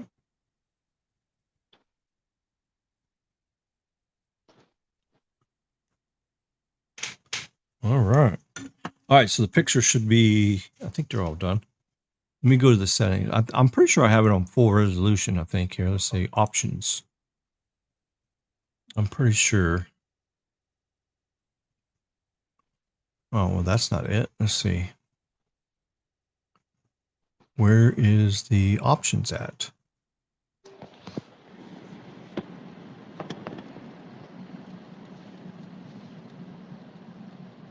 Options? Nope, that ain't it. All right, so it's still, I think it's still loading. Do I got it in order from newest to oldest? Let's see. I think it's done.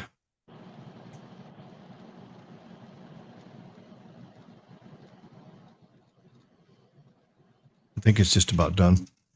All right, 1 second here. I'll be right back.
Okay, let's see here.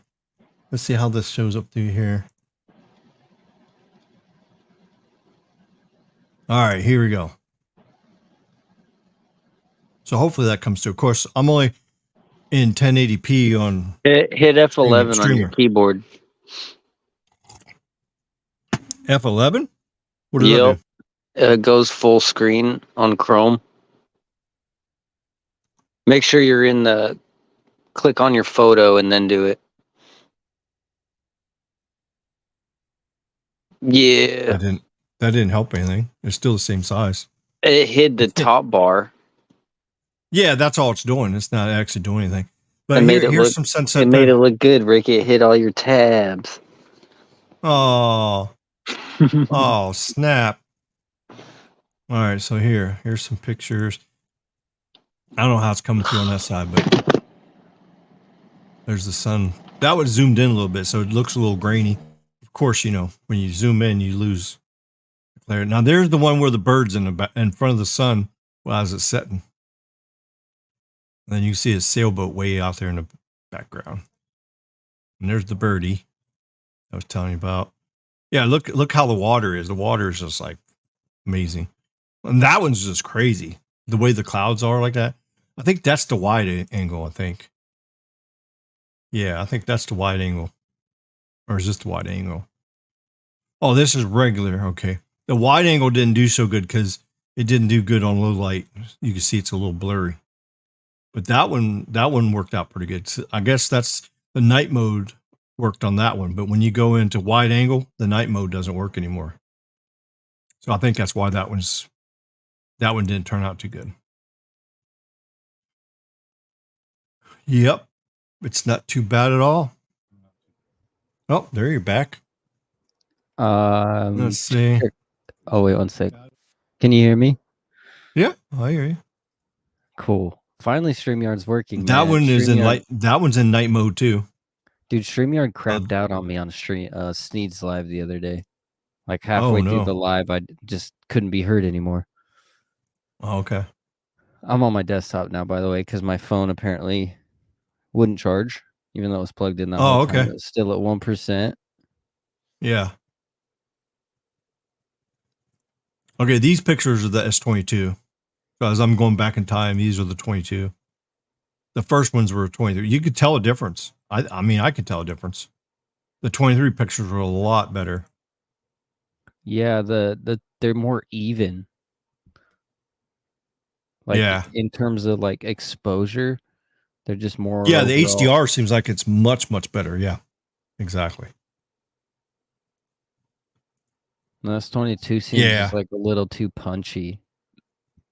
Mm-hmm. Not bad, but it's. I mean, when you look at the sky, these are what the real colors are. So when they're really bright colored, like that's exactly what it was in your eyes. So yeah, a few of them are a little grainy,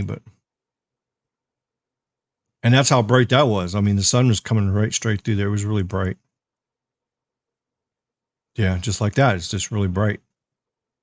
The 22 did a good job in. See, that's a pretty good looking picture. With the shadows, yeah.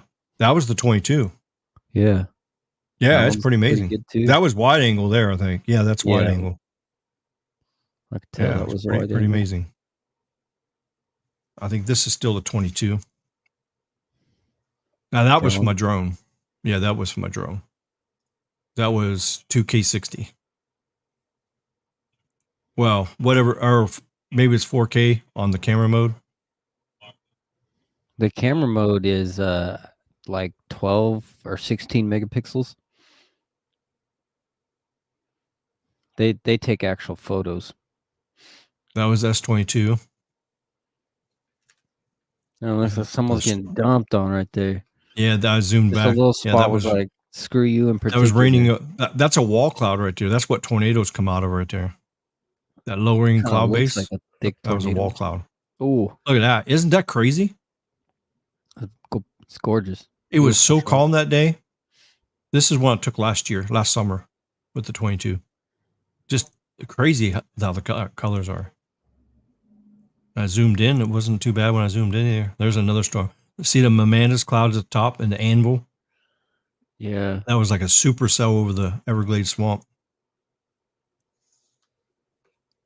Look at that. Isn't that crazy? Look at that. Beautiful. Not only did I get to sunset, but I got that thunderstorm with the mammoth clouds underneath. That's the clouds as bubbles. The little bubble clouds underneath the top anvil clouds. That's what that is. That storm was like 60,000 feet high. Crazy. And to get that in a sunset with the water not even moving, it was so still that day. It was crazy. Oh yeah, there's another angle I took. That's just crazy. The 22 camera still did pretty good. Oh, looky there. Little hermit crab. Yeah, look at the colors there. There were some crazy colors there. Yeah, so. Yeah, so pretty impressive. Well, there's another advantage I took of. That was way before the sunset, though. That wasn't actual at sunset, but.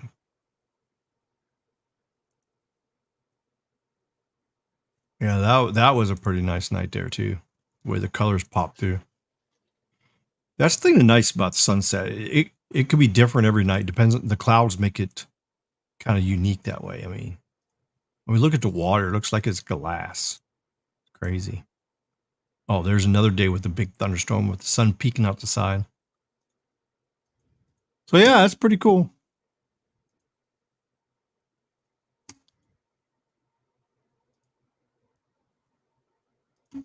So there's a little taste of the pictures, and it shows you how much better I mean, I can tell the difference between 23 and a 22. I can tell the difference. I could too. So FAA requires airplanes to be upgraded terminals by 2024. So by January 2024, the FAA is requiring them. So it's about time they did their damn job. So there you go.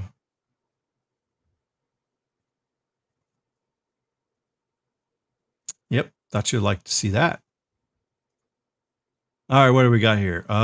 Here's an article talking about S23 and S23 Plus hardware defect causing blurry photos, people say. Now, I have an Ultra, so maybe mine's not affected. So maybe there really is phones that's having problems. 23 and 23 Plus. So, but those phones are not as good as the Ultra anyways. I mean, the phones just don't have all the same upgrades. It says here, software glitches, possibly. Here they're giving examples here. They take a picture of words and stuff.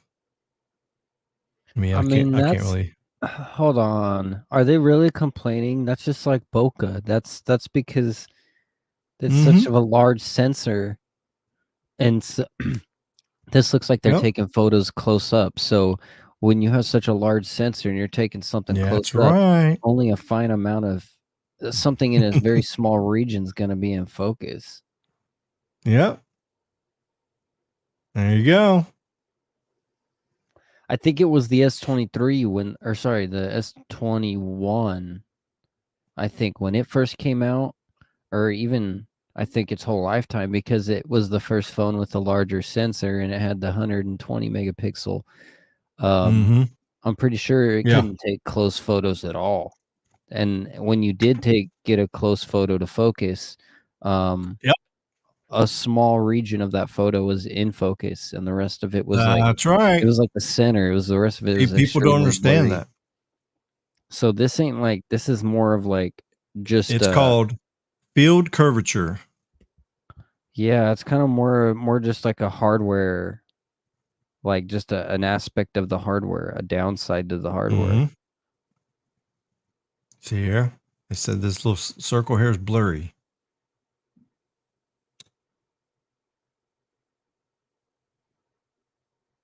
Unless it's doing it at regular focus distances, like if you're, a couple feet away at least, and it's still doing it, then there's probably something more of an issue. Yeah. Well, that's what people are saying. There's problems, but I don't know. I don't have no problem with mine. I even took some pictures up close too. I didn't have that. I took a close-up picture of some flowers, and it was a perfect picture. And here's another article. Well, before we do, let's see what you guys see in the chat. I haven't looked at the chat here. Let's see. Mm-hmm. Let's see. Where did I leave off at? Is this it?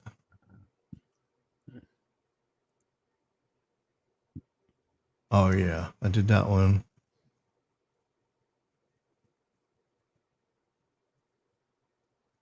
Oh, you were further down, I think. I think right here. Yeah, probably. Wi-Fi 6E access point has the highest speeds I've ever seen. 2 gig symmetrical on Wi-Fi. Yeah, Wi-Fi 6E is pretty good because you got that big channel. You got the 160 megahertz channel. Makes it really nice.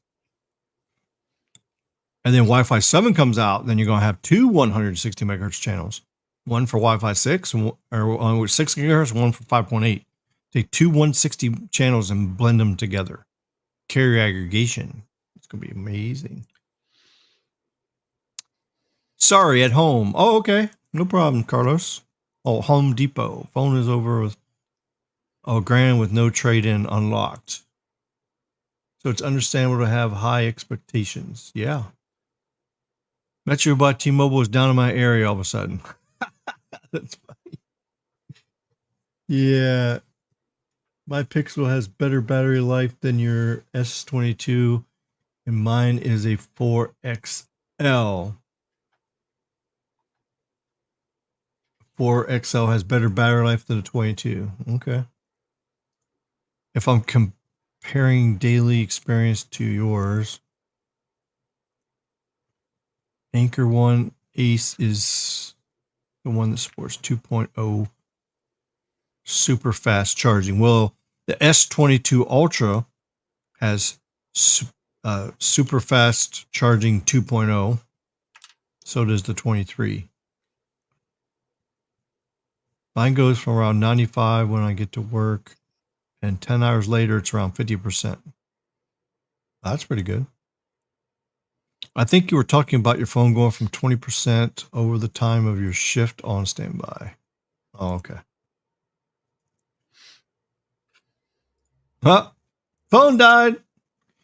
Question regarding service mode. Okay, *#0011. The third line below the anchor band is PCC MIMO configured. When it shows the MIO as 2, is presumably a single connection to the anchor band. Yeah, that's showing that. Yeah, the 2 means 2x2 MIMO is what that means. So if it's on low band, it will show 2x2. If it's on the old mid band, like band 2 or 66, if it's configured for 4x4, it'll show. But what the carriers are doing is you're using one antenna and they're putting 3 bands on the same antenna. So that takes up all the extra antennas. So if you use one antenna for one band, like band 2, yeah, you can get 4x4 out of it. But when you start using it as a tri-band antenna or a quad band antenna, you lose all the other antenna elements because each band is taking up the elements, so that it drops it down to 2x2. So that's the bad thing about LTE hardware. You know, that's what I've been trying to tell everybody for the last 2 years. 2x2, 4x4, even 8x8 and 16x16, even 32x32. It's all garbage. It doesn't support very good beamforming. You need a minimum of 64x64, and that is called massive MIMO. And if it has the software update for the beamforming, it'll be MU massive MIMO, which means multiple user instead of single user. And T-Mobile is just now switching to multiple user massive MIMO on their N41. And that's why some people are actually having good service now on N41. You see people saying, "Oh, look, I got a good service now."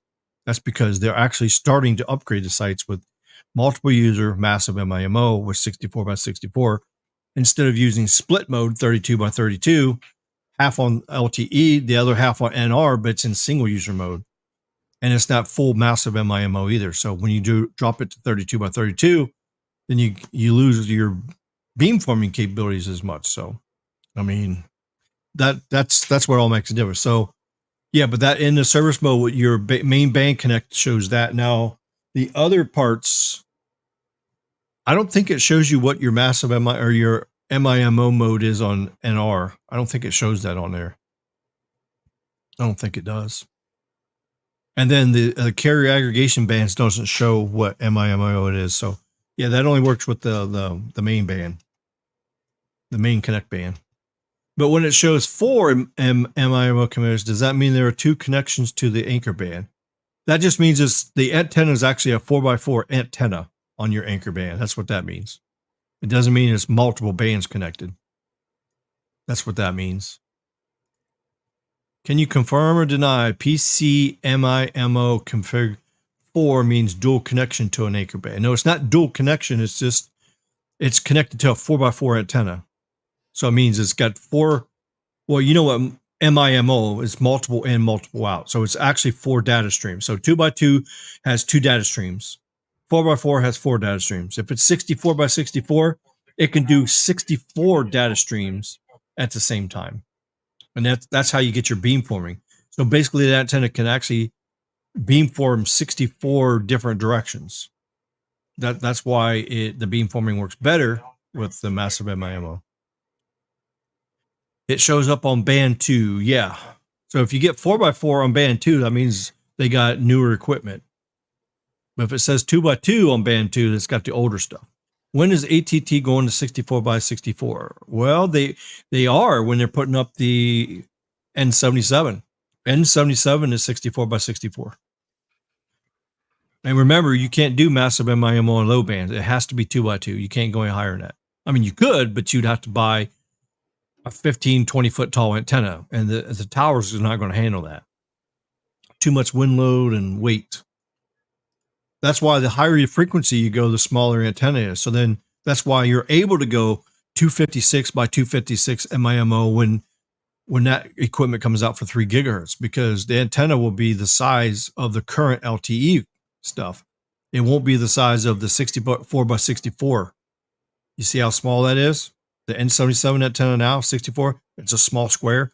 But imagine if it had 256 elements in it, antenna elements. It would be 3 times as big. So that means it would be the same size as the old LTE stuff. I prefer 2.4 Wi-Fi band. It might be slower, but has the best coverage range and is the best at penetrating walls. That is true, but the bad thing is you lose a lot of speed. You lose a lot of speed, and then when you do get on an edge cell, you lose even more. So 2.4 is okay, but as long as you don't need the speed. If you don't need the speed, you know, it's slower. I mean, even on the best routers, 2.4 is only going to give you like 60, 70 meg. That's on a really good plus side. I mean, I've never seen that much. That's with practically nothing connected to it. Like, I mean, most of the time I see 20 to 30 megabits down is all I see. Most all I have connected. Well, I have a really, I mean, I guess you have a good router too, but yeah, most all I have connected in my 2.4 is wireless cameras and like light bulbs. That's literally all that's on it. Hello, Archie. About what I'll see. The big panels for AT&T, it just depends. It depends on which panel it is, and it depends on how many bands they got going to it. If they got one panel for one band, yeah, you can get 4x4 out of it. So you can have band 66 on it, you'll do 4x4. But if you got band 2 and band 66 on that panel, then it's going to be 2x2, because half the panel is being used for the other band. Yep.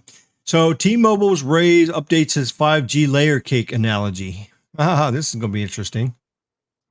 Roughly 5 years after debuting the concept of a layer cake to explain T-Mobile's 5G strategy, the operator's top network executive added last week a tweak to the concept. And not surprisingly, he did so to highlight his company's 5G progress against its competitors. Ooh. What you really want is a slice all the way through the cake, Neville Ray said, Neville the Pebble. He explained that T-Mobile's latest announcement of achieving a 4-carrier aggregation data call on its network is the technological equivalent of cutting a slice out of a layered cake, meaning that carrier aggregation technology essentially glues together transmissions in a disparate spectrum bands in a way a slice of cake combines multiple layers. Slicing and dicing, he says. Yeah, he just needs to retire and go out the door, pretty much. Hopefully his replacement does better. But see, it's not his fault anyways. It's DT, the parent company. They're the ones that's telling him to do everything half-assed and the wrong way. Yeah, and this stupid standalone stuff is fake anyways. Their SA 5G is supporting 3.3 gigabits per second by using carrier. There's no way that you can use 2.5 gigahertz and 1900. So they're talking about band 2, adding band. See, that's the thing. They're trying to add in the LTE fake bands, fake 5G bands in with their N41 and saying that that's going to be real 5G.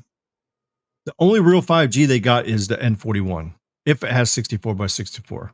I mean, eventually, and maybe 10 plus, 20 plus years, every band is going to go to 5G. It'll all become 5G.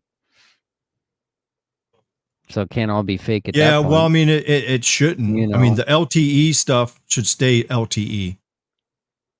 It's not 5G. See, it's all NR. It's new radio. It's not... The radios have to be upgraded. The antennas have to be upgraded. You can't use the old stuff and just do the software and then make it 5G icon, because that is not the real stuff. But, they got those frequencies and they're going to use them. So that's why they're converting them to NR so they can carrier aggregate with the real 5G. So that's why they're doing it. But that's the way to do it. But this is their layer cake. What else is saying here? Oh, they're talking about their new 3.4 gigahertz. I don't see how they got the money to deploy that. I mean, how many years is it going to take to deploy that nationwide? 3.4 gigahertz. It's going to take them 3 years to deploy that. And by then, the 256 by 256 MIMO will be out for 3 gigahertz. And that's what everybody will be upgrading to. And these guys will still be putting that 64 by 64 stuff out. So I don't know. They're just slow to roll the stuff out. By the time they roll it out, it's already outdated. Let's see. Millimeter wave. Well, they really don't have much millimeter wave. Now the mid-band part, the N41, they are launching a lot of that across the country. They are doing that. But the only bad thing is it doesn't go very far. It only covers about a mile out. There's no overlap. So you got N41, now you don't. Now you got N41, now you don't. So if you happen to be right next to the tower, within a mile of the tower, you're going to get good service with N41. But when you get beyond that mile, then you're going to be on low band and the old mid band. So you're going to be on N71, N2, and N2 and N66. So it's all fake 5G, but it's better than nothing. It's still going to work, but your performance is going to be like LTE. So, I mean, the layer cake is still a concept for them. They need to have density. It has to be densified, and it has to be across the whole United States. They still only cover 62% of the country. There's still many places that they don't even cover yet. The layer cake strategy is the core to T-Mobile's 5G efforts. The company actually baked a real 3-layer cake to illustrate its plans. Baked the cardboard cake. I'm just too hard on these guys. I know. I'm sorry. I have to apologize. I'm sorry. All right. So fixed wireless access is a wireless substitution, and DOCSIS not done at 4.0. fixed wireless is having a moment, but just another form of wireless substitution. It's not anything really new. What else did he say here?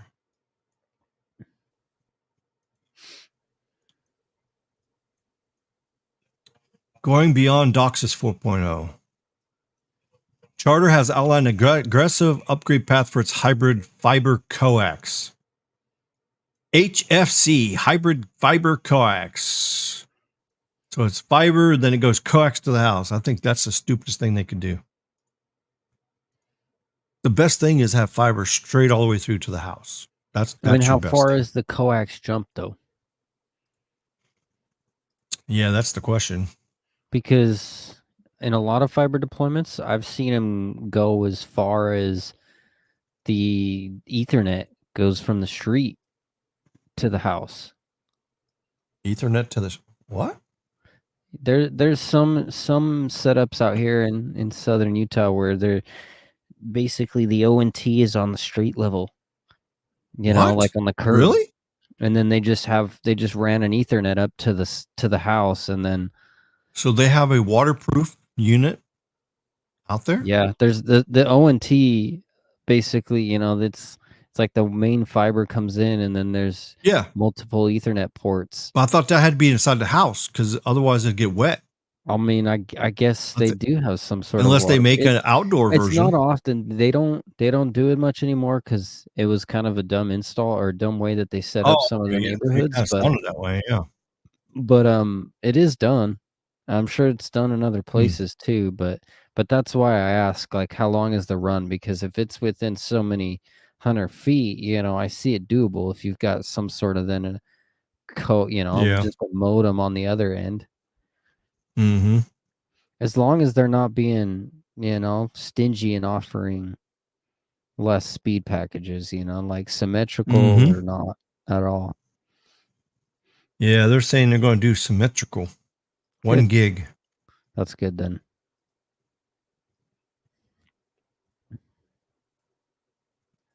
Yeah, when our fiber comes down here to the Keys, it's going to be, with AT&T, it's going to be 5 gig service up to, if you want. Nice. That's going to be pretty cool. I don't see. I couldn't imagine that. I couldn't imagine have 5 gig service. That's crazy. You won't get 5 gig, would you? No, I don't need it. I think if I get a gig up and down, I think I'll be blazing happy. Yeah. Especially when I upload something to YouTube.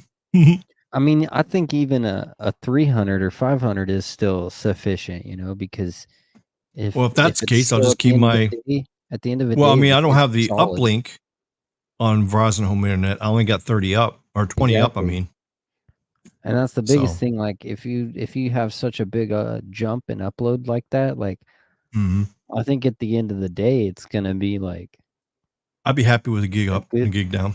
Yeah, I'd pay for it. It's only like $80, I think. Yeah, it's not bad. I'm paying $80 for my Verizon Home Internet. So. Well, that's because I got the cloud service too. I think personally, like, companies shouldn't be charging more than like $70-$80 for a symmetrical gig. No more than that. You know, I see tons of companies that are charging $100, $120, $150 plus for a symmetrical gig. I'm like, on fiber, I'm like, that defeats the purpose of fiber in a way. Fiber's supposed to be more cheaper in the long run. Oh yeah. Let's see here.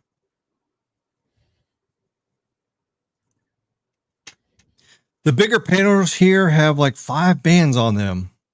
For who? There's nobody using 5 bands on one panel. Nobody does that. I mean, you got T-Mobile sometimes using like 3 or 4 bands on a panel. Well, T-Mobile's that one big panel they use does 3 bands. Yeah. Does 2, 66, and 71. Well, 4 bands, I should say, because it's got 12.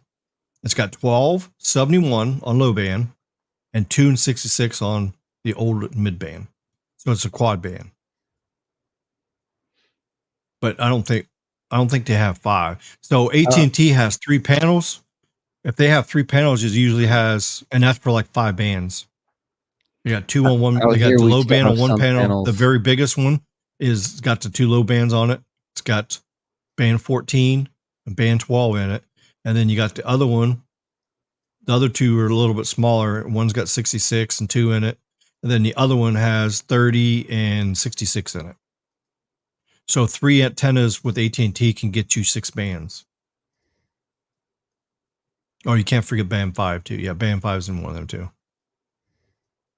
Yeah, so it'd be band 5, 5, 12, and 14, and one of them low band. It's a tri-band for low band. And then the other panel has 2 like 66 in it. It's more like 2 and 30. Yeah, it's got 2 and 30 in it because those are closer frequencies together. So it's got 2 and 30 in it. I was under the impression other one has, that and then the other smaller one of the 3 antennas has 66 in it. I was under the impression that the almost half-sized antenna was the band 30 only. Well, band 30 is only like 10 megahertz, so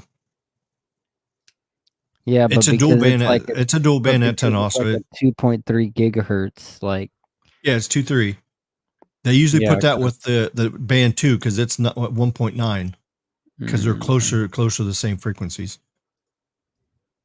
Because sites that I saw that didn't have 30 on it tended to not have that like half-sized antenna. But I could be wrong. Yeah. I could be getting that mixed up. But that's how. Yeah, well, there's like 3 different antenna manufacturers that the AT&T uses. Right. So because you got one is a CommScope and the other one's shoot, I can't remember what the other name is. Oh, Nokia. AT&T uses Nokia gear or CommScope, or there's one other one too. I forget what it is. It depends on what stage it's in too. And then you got different types of antennas too. You got some sites that still has the old generation stuff that has coax going directly up into the panels. The coax actually goes right into the panels. So the radio is still down at the base station. It uses coax all the way from the room downstairs. It uses the coax, goes all the way to the top, and then it goes right in the antenna. So it has that type of antenna. Now, the newer antennas has the antenna panel, and behind it has the RRH, remote radio head. And the remote radio head then goes into the back of the panels. And then you get the AIRs, which is the antenna integrated radio, which is the N77 gear, because the radio is built into the antenna. So you got those two. So you got the AIR, then you got the antenna plus the RRU or RRH, remote radio head. And then you got the other type that's directly coax plugged directly into the antenna. So that's your 3 types of stuff on the tower. So it depends on which one of those 3 it is, depends on how many bands you can put on it. And the older it is, they're more forced to have like more antennas, like 4 antennas up there or 3 antennas. And then sometimes they'll double up on things too. If they have a lot of bandwidth, they'll have 2 of the same antennas, and then they'll put just one band on one antenna and then put another antenna next to it. That way they can run 4x4 MIMO on it too. So yeah, there's a lot of different configurations they can do on that. I do not need more speed. I need more range, more penetration. Yeah. I would not be surprised if Boost Cash customers migrate to T-Mobile prepaid and cash after damage with a bill. I mean, pick your poison. Do you want customer service to go down for a couple of days, but you're safe? Or do you want to go to T-Mobile and have your shit hacked 4 or 5 times a year and your shit on the dark web? That would be stupid. You're much better off to stay with Boost. At least the stuff's not getting hacked like T-Mobile stuff gets hacked. So,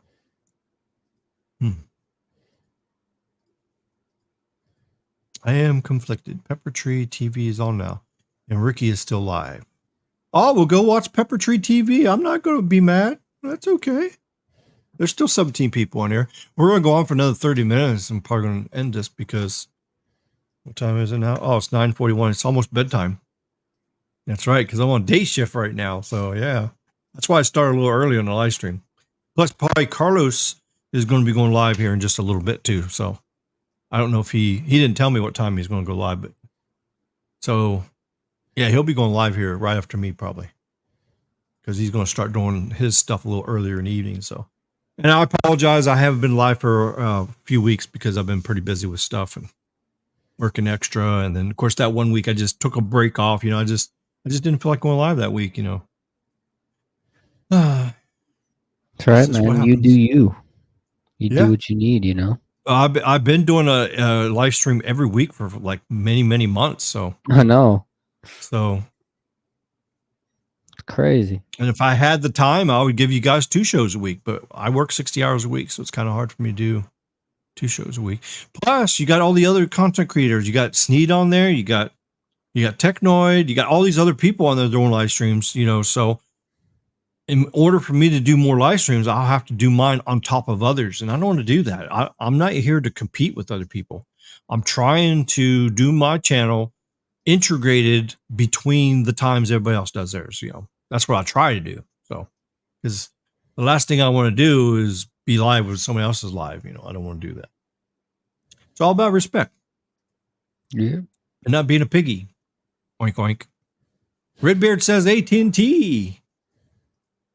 What makes the real... Oh, okay, there's a good question. What makes the real 5G real?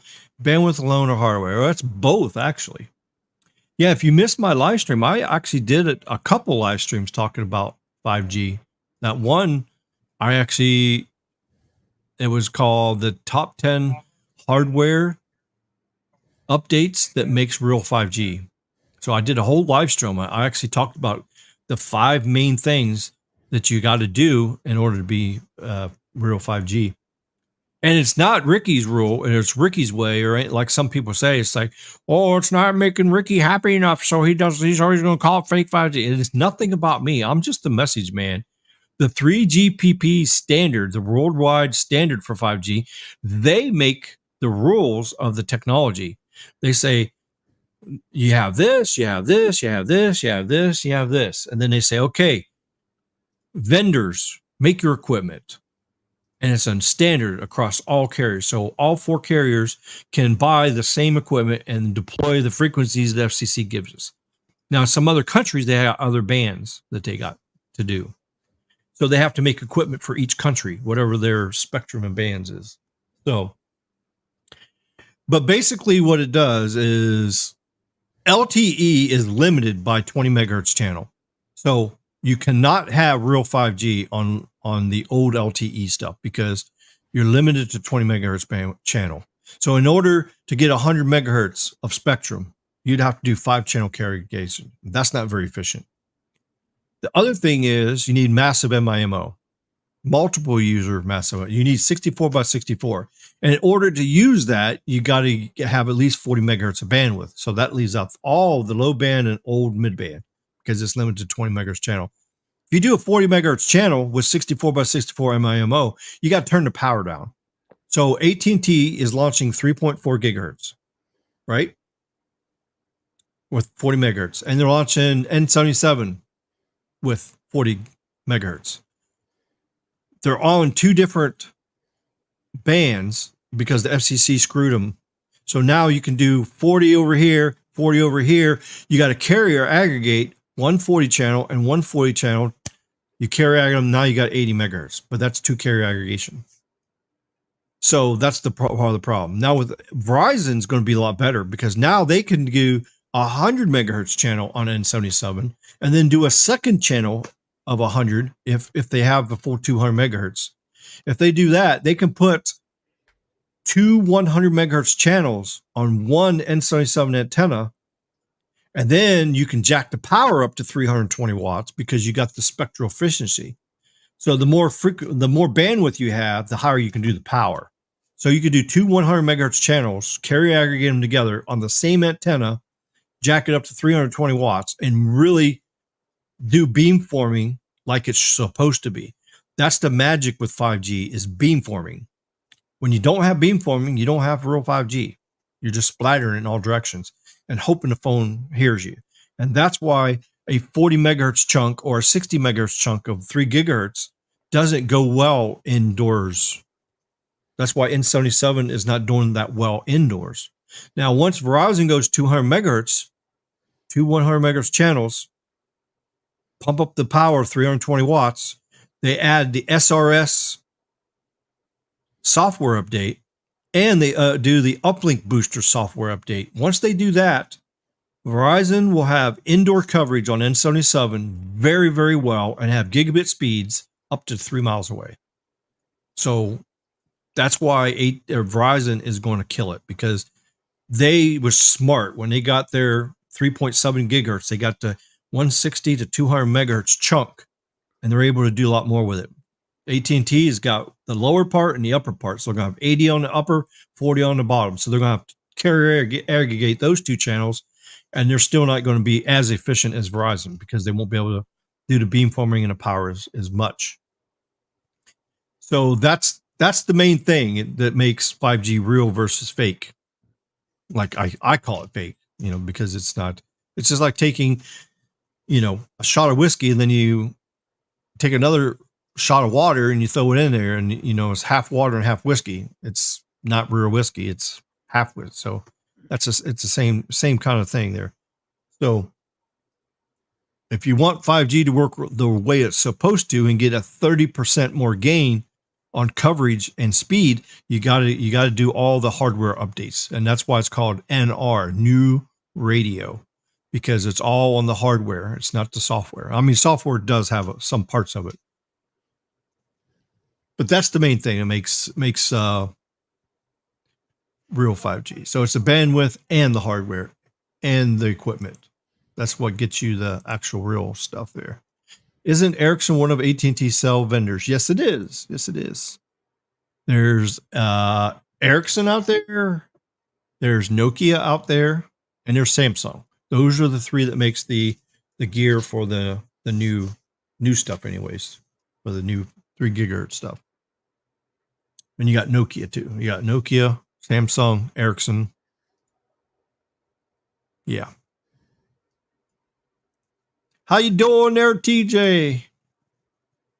So if AT&T updated my site, like I talked about with you on Twitter, is the new stuff on it 64 by 64 most likely, and 64 can go further than 4x4. That is correct.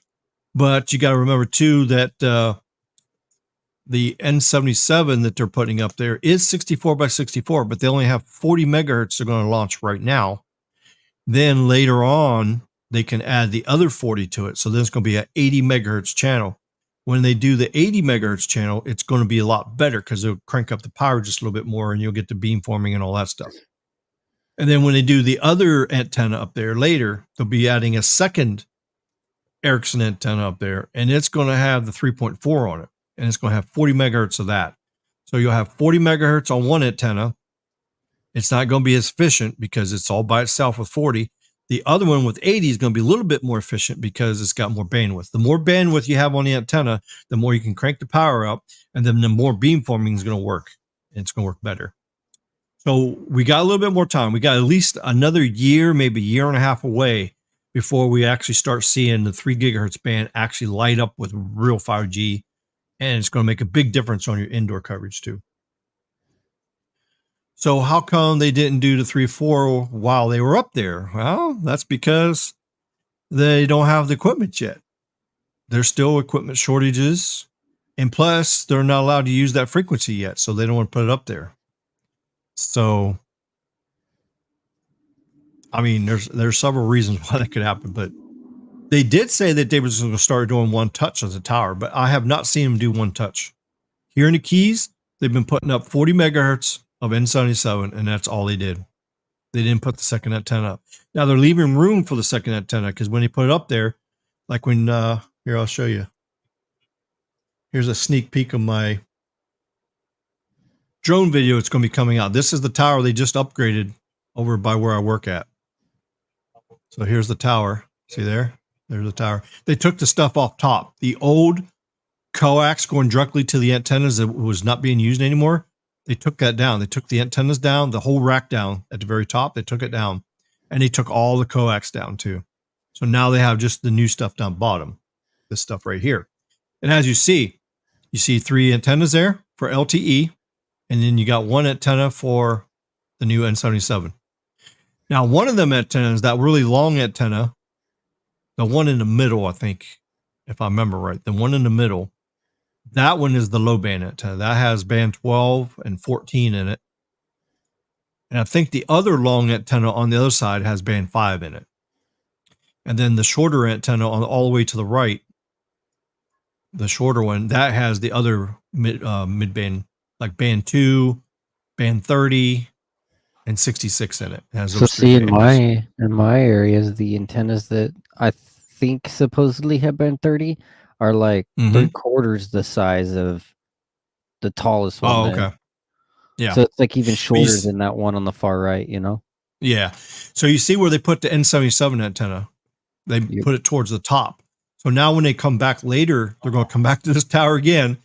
They're going to spend all this money on the crane and the tower crew to come back, and they're going to put another Ericsson antenna below this one, and that's going to have the 40 megahertz of 3.4 on it. This one here has 40 right now of N77.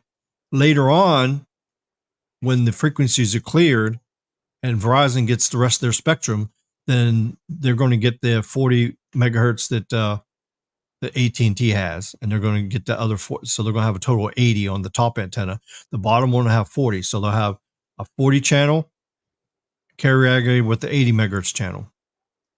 And then of course they'll have the five carrier ags of LTE that's on there. And then there's N5 on there, which is 15 megahertz of N5.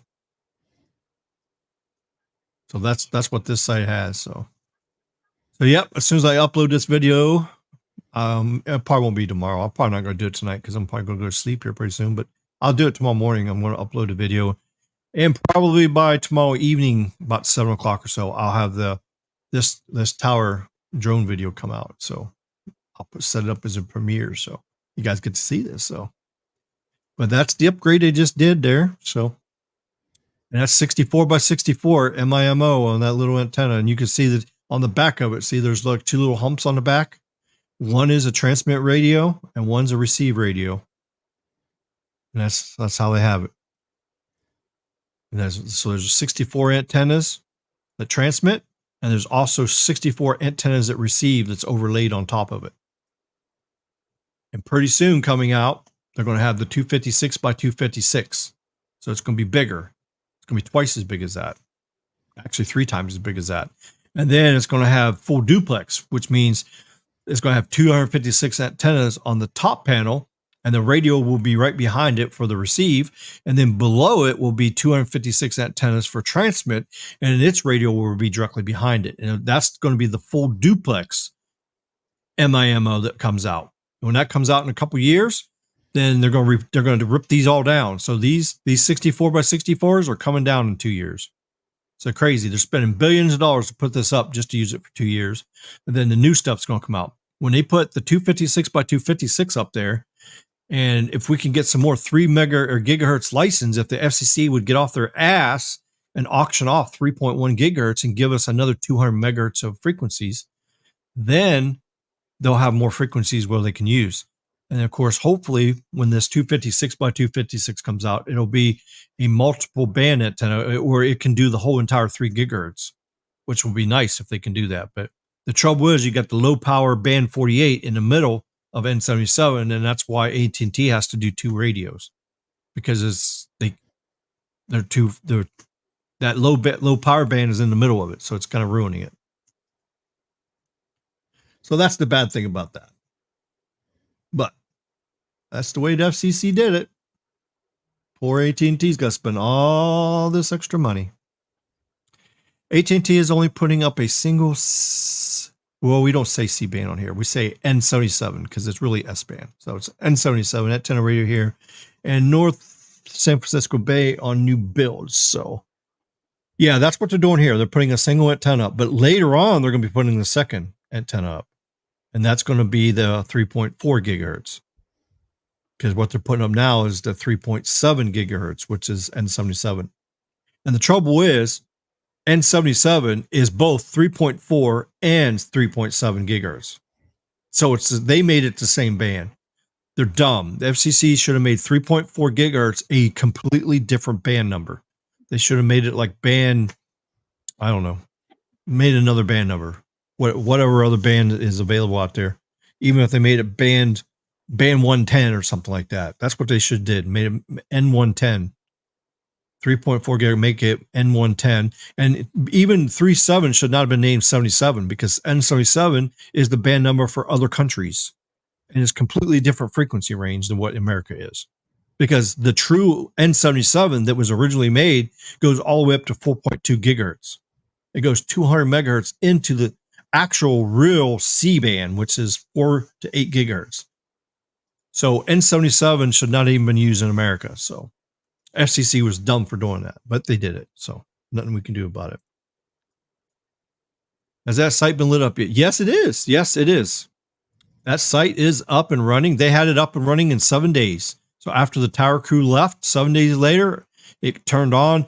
Now the performance was horrible. The first day they turned it on, I got 200 down and I got something like 10 up. So it was horrible because the LTE and the 15 megahertz of N5 was actually doing 300 down and almost 100 up. So when you turn N77 on, it kicks out N5. So you lose 15 megahertz of N5. Once they optimized the site and got done with it, now I got 5 carrier aggregation on LTE, 50 megahertz of spectrum, plus the 40 of the N77. Now I'm getting 40 up and getting 400 to 500 down. So yeah, it's actually working pretty good for skipping out on the N5 now. So now once they go standalone in the future, which I don't see AT&T or Verizon going standalone anytime soon because they want to get the whole infrastructure done first. Once they do that and they do the carrier aggregation, then they go standalone, then they'll have 40 megahertz of N77 and 15 megahertz of N5. But see, the bad thing is, what's 40 plus 15? That's 55 megahertz of spectrum. That's going to perform horribly. You're a whole lot better off to have 50 of LTE and 40 of N77. That gives you 90. So that's 90 megahertz of spectrum is going to be faster than 45 megahertz of spectrum. So that's the whole problem. Unless they upgrade N30. If they change the N2 over, the N30 over, and the N66 over, then that's going to help because then they'll have more carrier. But see, the only thing is the phones are limited. This phone can do 4 carrier aggregation. So it can do 1 channel of N77, 1 of N5. So that's 2. Then N30 and N66. So there, now you're maxed out. That's all you can do. You can't do anymore. X75 modem next year is supposed to do 5 carrier aggregation for NR standalone. So that's the thing. It's tricky right now. The tech on the tower is actually more advanced than tech in the phone. And look at how many phones you got out there that still has the old X55 modem in it or the X60 modem in it. So look at that. Or the X65 modem. So that's the other problem. So, but the future is going to get better eventually. It's just going to take time. All right, so let's look at a little bit. We got a few more minutes until we get to hit the 3-hour mark here. Let's look at some N77 growth. Let's see what's been going on in the country here. So here on the map, you can see, let's see what we got. I don't see anything more in Michigan. Well, down in the lower part of Michigan's really exploding. I mean, look at this. It used to be just Detroit area, but look, they've expanded further out. Grand Rapids has got some stuff going on. Lansing's got some. So N77 is growing like crazy. Look over here in Chicago. Wow, they've really densified it in Chicago. And they're hitting a little few places. Indiana's getting better. Look at Dayton. See, before Dayton had no N77. Now Dayton's getting really densified. Columbus is expanding. And they even hit some smaller spots, you know. A few small spots here that needed some capacity. So these sites probably only have like band 13 and 66 on it. So now they threw the 77 on there. So now it's kind of helping. So these areas are probably the ones that getting kind of slow a little bit. So yeah, and look at up here, Northwest Ohio. So from Cleveland to Pittsburgh, it's almost like continuous now. They're really densifying that out. So up here in New York, it's getting crazy. Look at that. Still no love in Maine. Vermont, New Hampshire, still no love. But look at here. Massachusetts is getting good. Connecticut. Look at this. Pennsylvania. Look, there's parts of Lancaster, Harrisburg. Man, they're really filling it out pretty good. Look at the millimeter wave in New York City. Oh my God. This is crazy. Yeah, I'm so glad I got millimeter wave back on the map now. Thanks to you there, Wes. Yeah. Yeah. No problem. You got it working for me again. That's good. Now we can see millimeter wave. All right. See what we got here. There's Delaware. Now we just need AT&T's fake map to show us millimeter wave. Yeah, true. There's these areas here. Look at that. Starting to really fill out. Look at Atlanta. Atlanta's really hopping there. I will be South there Carolina down here. About in- Charleston's starting to grow. I will be in Atlanta in approximately a month-ish. Oh, really? Yeah, so we'll be. Oh, look at you're going to be downtown? We might go downtown. I'm gonna be a little. Wow, look at the millimeter wave downtown. I'm gonna be by the Speedway, the Atlanta Motor Speedway. Oh, Kind of where's looks that at? like there ain't anything there. Search it up because I forget where it's at. I know like sort of visually, but yeah, you should be able to just search it in the bar.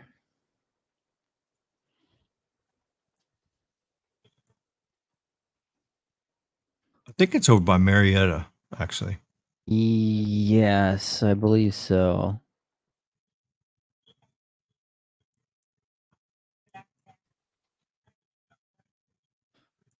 Type in 1500 Terra 1500 Terra PL. Oh, It looks like they do not have any. nothing there, huh? So it must be up here by Woodstock. Well, actually, no. Hold on. The deep red, the red is C-band coverage, right? So yeah, they do have it. Never mind. I got the red is in Sony Zone. Yes. yeah. So yep, they do. It's like not in the center of the speedway, like in the direct middle of the arena, but cool. Well, that'll be good. Let's see what we got. Of course, Florida's still growing pretty good. When I was there last year, I remember last year T-Mobile. It was pretty recent or pretty new when at that point when Ultra Capacity was out. But I remember pushing a gig plus there. I was like pretty mind blown at that. Yeah, Cape Coral and Naples is growing out pretty good for N77. Yeah. Yeah. Yeah, they added a couple more sites down here too. This is where I did the drone video. The last drone video I did. It was this tower right here in Cujo Key. Yep. And then in Big Pine Key, that's where I did the other drone video too. So that's the one you saw there. And they still got one tower to do here. Marathon. They got one to do there. Oh, then they got this one up here. The Layton Tower needs to get done. The lower island down here needs done. And then the lower island down here by where I work is done.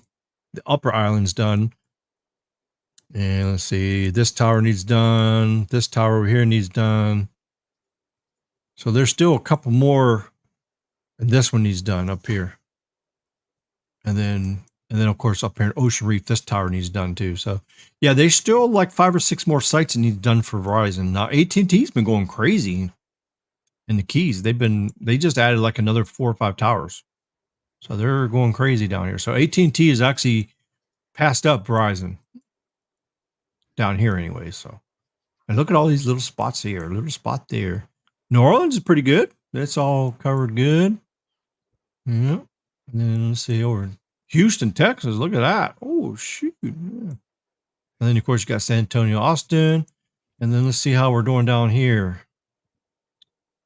This is doing pretty good. They still need to add a couple more towers over here. They still got. And we got one of our viewers in here that lives over in this area. So eventually he'll get his Verizon done. They got a couple more sites to do and they'll have him covered. Let's see. San Antonio. Oh, look at this this really blew up. There was only like 2 done there. Now there's a bunch. El Paso, they even got millimeter wave over here too. Yeah. Let's see. Well, they already had Albuquerque done. Tucson's done. Phoenix is still growing more and more. And this over here by Grand Canyon is still the same. Vegas is still the same. Well, looks like Verizon added 2 more. There's actually a tower down by the California line that's done. This tower here got done recently because that didn't go this far. Let's see up by your place in Utah. Let's see if they went any farther. Nope, they didn't go any farther. No love for me. No love. There's still one, but I would say they're going to come up here and they're going to hit these 2 towers next, probably. I Eventually. wish I could see where you're pointing, but Oh, St. George. well, you said these 2 towers, but I don't Yeah, see. 2 towers in St. George. Yeah. There's Well, there's more than probably just- 3 up. Yeah, there's No, probably more than we that. got But like Verizon has the most here. They probably got like a dozen sites here. oh wow, okay, No, at St. George is actually decently sized. okay. And then of course we got our good old L.A. Wow, that's still pretty good. Yeah, the valleys are covered good too. Yeah, all of Verizon's sites here are pretty light. They're light site per se, like they only have 2 panels on each side. Yeah, that's usually what they're on. It's 2, 66, and 13 on 2 panels. We have 66, 13, I think 2. And then that's their some 3 main sites bands I got. have 5. Oh yeah, if they have 5 in that area, yeah. But it's hit and See down here, we don't like, have any hit and miss 5. on which AT&T has sites all have the 5. 5. Yeah. AT&T down here has 15 megahertz of 5, and Verizon has 0. AT&T's got 10, and then Verizon's got like 5, I think. Oh, just 5? That's it? Well, because Verizon has both N5 and LTE 5 that they're using. Unless they're doing DSS out here, I don't know. Well, yeah, if they're doing DSS, then if they got the whole 15, it's 15 on both sides because it shares it. It splits it with DSS. My If homie it don't doesn't have get it, so- DSS, then it's either got 15 of LTE or 15 of NR. I'll get it. Or inside, they'll but if make I it go like up outside on 10 my of roof- LTE and 5 of NR, which is a waste of time. 5 of NR is just a waste. Yeah. I'll have to look at it later to see what it actually does. Down here, they're not even using DSS down here, so they're using the N5 completely on 5G with no DSS. And then there's Minnesota and the rest of the place. Missouri. There's your whole country.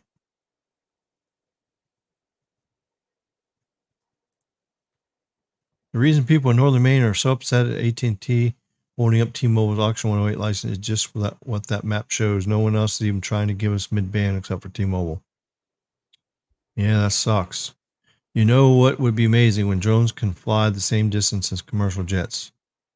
Yeah, well, they're running on battery power, so you're kind of limited. So the only thing, the bigger it is, the more fuel or the more batteries you can have in it. So sure, you can make a drone the size of a jet and it'll fly for just as far because you got all those batteries in it.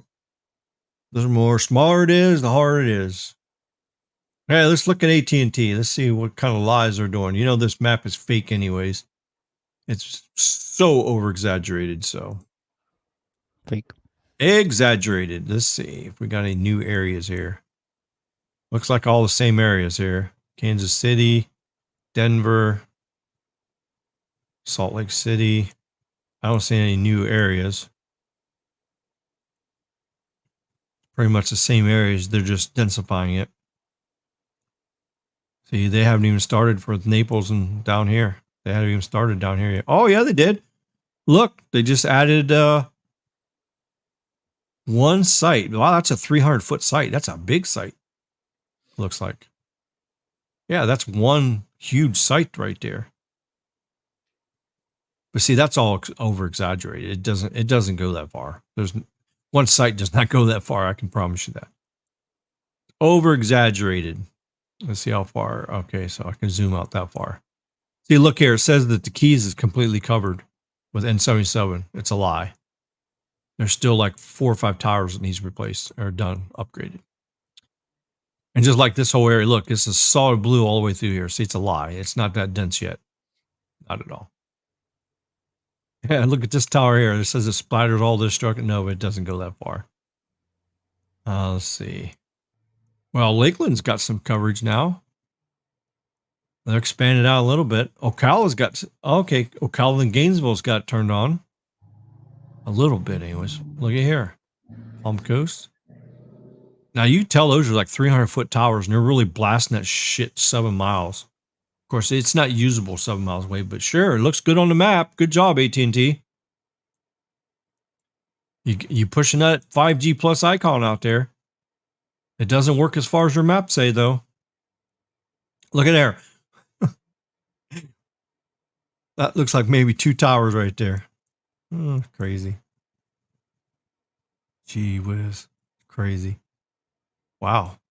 Got back. Oh, look, they just added Lafayette. Yeah, so AT&T's expanding to a couple other areas. There's Houston. Let's go down south here. All the way down here. Let's see.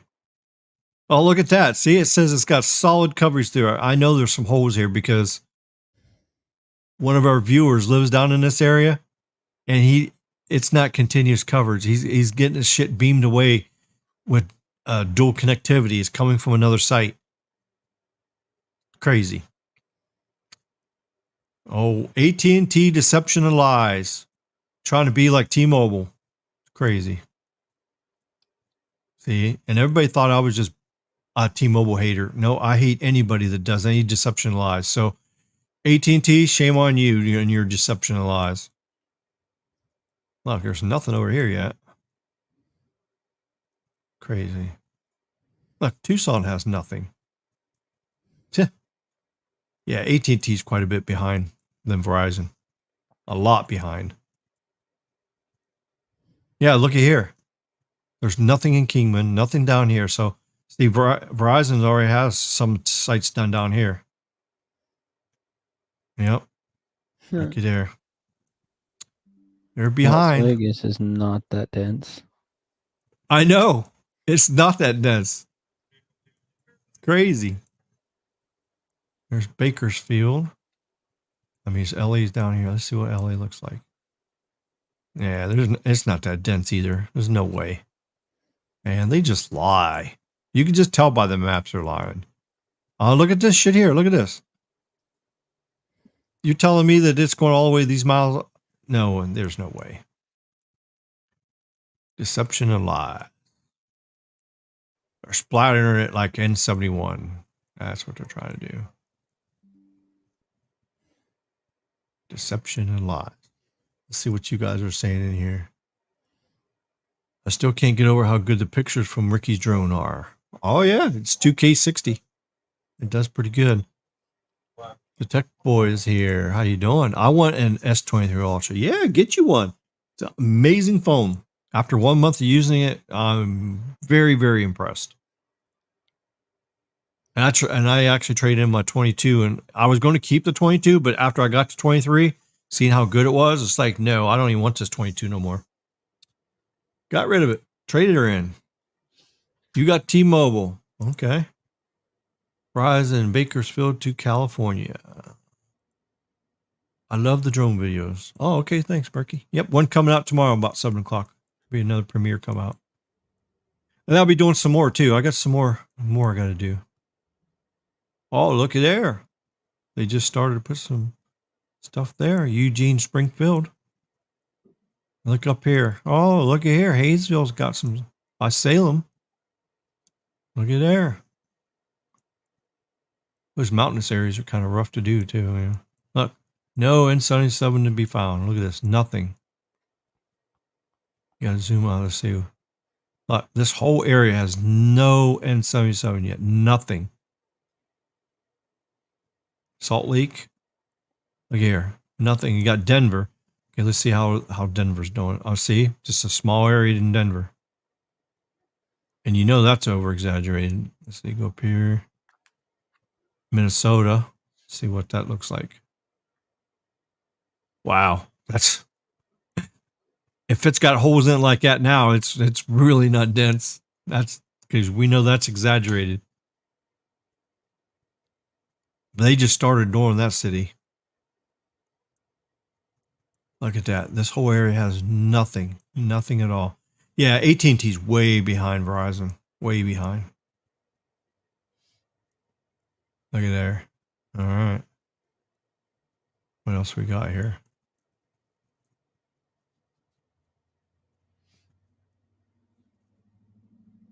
St. Louis.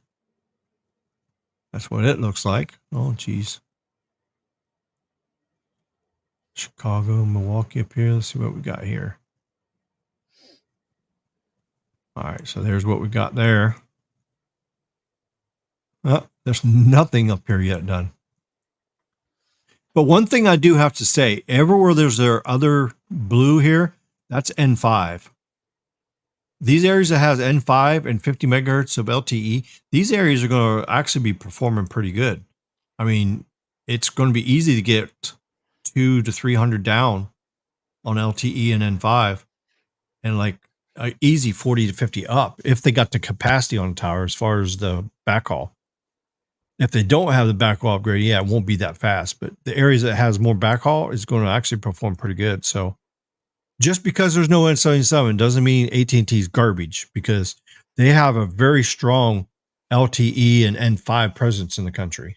So that's the only thing that's keeping them going good. But the bad thing is when you start doing N77 in all these areas, now you got dual connectivity turned on. So then it knocks N5 out. And if the N77 is too far away, 6-7 miles away, it's going to make your service like LTE or 3G.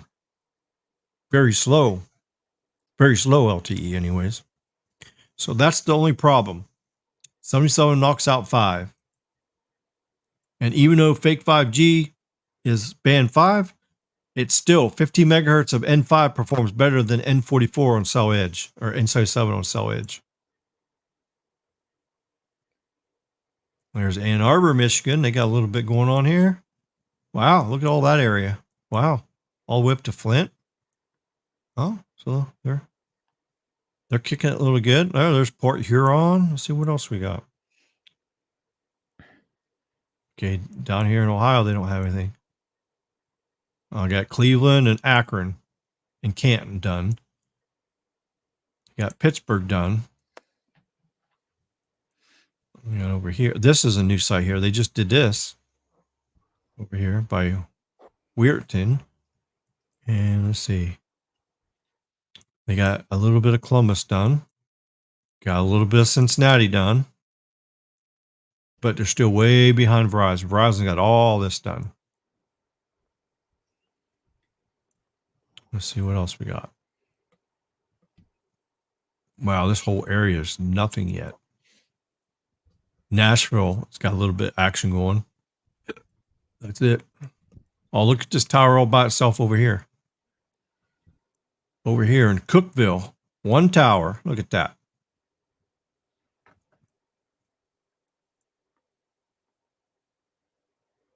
So you got Atlanta. Here's what you got for Atlanta for. They just started Atlanta. Look at that. Wow. They just started it. Yeah, they got a lot of holes over there. They're just now starting Atlanta.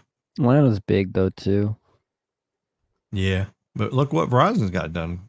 Oh, they got more done in Birmingham. Look at this. Okay, got Birmingham. What else did we miss here?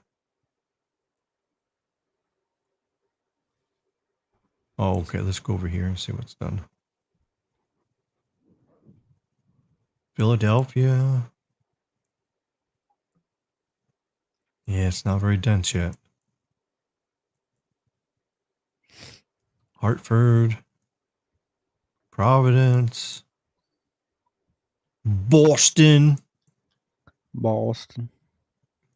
Got 5G in your car.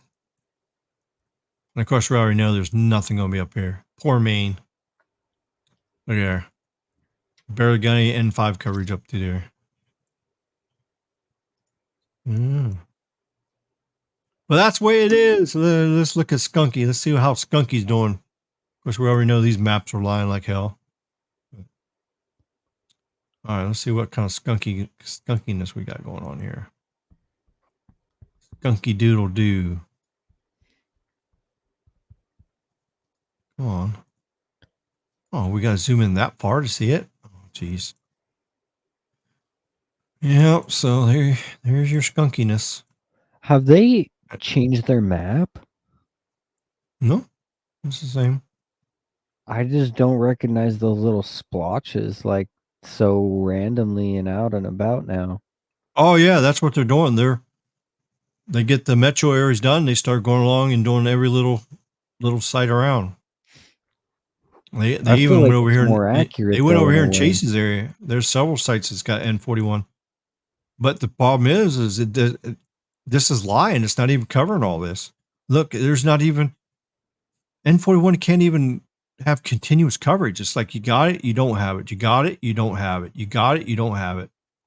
That's because the tower's only 75 foot tall and they're in a valley along the interstate. They're not even at the highest point. This is crazy. I said this before. I mean, look at this. Look how horrible this is. And this is exaggerating. So these little splotches are really there's no N41 there. They're lying. It's only like a small, like a half a mile on each side of the tower right there. And there's nothing there. Then you come over here, you got a mile of coverage right there. And then you got nothing. So you come up here, you got nothing. These splotches are all lies. They don't cover that. Yep. Deception and lies. I mean, look at this. Look at this. They don't even have this tower done yet over here. Yeah, it's just crazy. But that's how T-Mobile does it. So you got a lot of little spots over there, but a 1 mile circle on the interstate does not do anything. And they're not going to be able to fill in these gaps because guess what? You have to put another tower between the towers in order to cover it. Or they need to get a lot more spectrum and get the multiple user massive MIMO with 64 by 64 and get a full 100 megahertz channel that's set up with that and upgrade with the new technology, the SRS software and the uplink booster software. They got to do all that stuff. There's so much more work that they need to do to even catch up to N77 tech. So, I mean, congratulations. They got a bunch of little blobs on the map. Congratulations, but it's not continuous N41 coverage. It's just, that's the sad thing about it. Yep.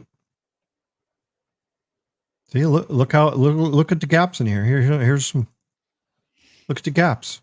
There's a tower here. There's a tower here. They don't even connect to each other. Now, N77 connects because that's N77 in between it. So you go from N41, you connect to N71, connect to N41, go up here, connect to N71, N41, N77, or N71. So 41, 71, 41, 71. Look, that's, if there was no 600 megahertz, they would be hurting very bad. And 71 is not that great anyways. It's low band. It's not even real 5G. It's basically just LTE. So you're going from 4G to LTE, 4G to LTE. I mean, 5G to LTE, 5G to LTE. You just, and that's why the battery life is so bad, because it's when it's in between these two N41 towers, the phone here is going to full power trying to connect to these 41s, and it can't. And that's why it eats up battery more. That's why battery life is horrible. But they have to get some density going. They got a lot of work to do. But at least they got something out there. At least it's cheap and affordable for many, many people that can't afford to have, high phone bills. So congratulations on that anyways.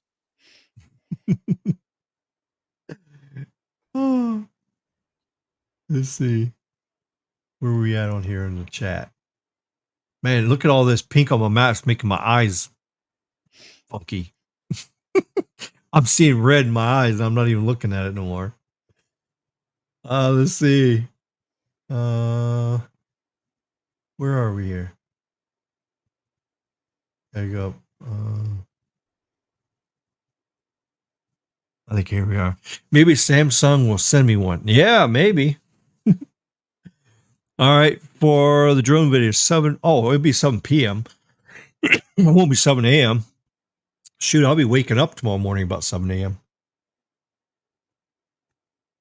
I go back on nighttime on Thursday, so I go back to work Thursday night. So Wednesday night, I'll be staying up all night. So I'll be up all day Wednesday, up all night Thursday, or Wednesday night. And then I'll probably go to sleep like 3 or 4 a.m.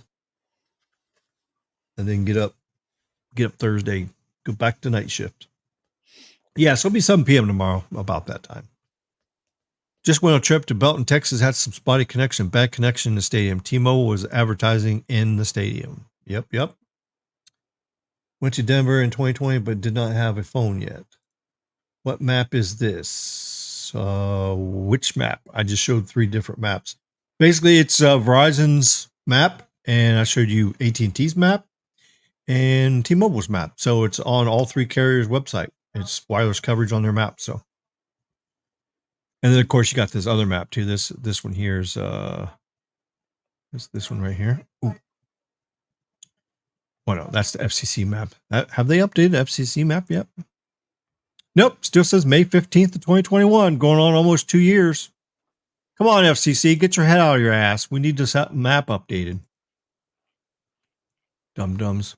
You got this one here. This shows you the N41 coverage in the keys. Look, one site there, one there, one there, one there, and one up here. Yeah, this one they just turned on. This one right here. There's a shopping center right here. They just turned this one on. So there's an N41 there. Yeah. So basically, pink is N41 and green is N71. So this is a map somebody made up. They took the data from them and put it in. So this has a more realistic coverage. This shows you really what the range is. T-Mobile's map kind of exaggerates. Here, I'll go up here. I'll show you where we was just at. Show you what I'm talking about. This is actually the real coverage, pretty much. I mean, pretty close. Not exactly, but you can see the spots in there, the gaps and stuff. Yep. Oh, wait, this is 228. There should be an update on here.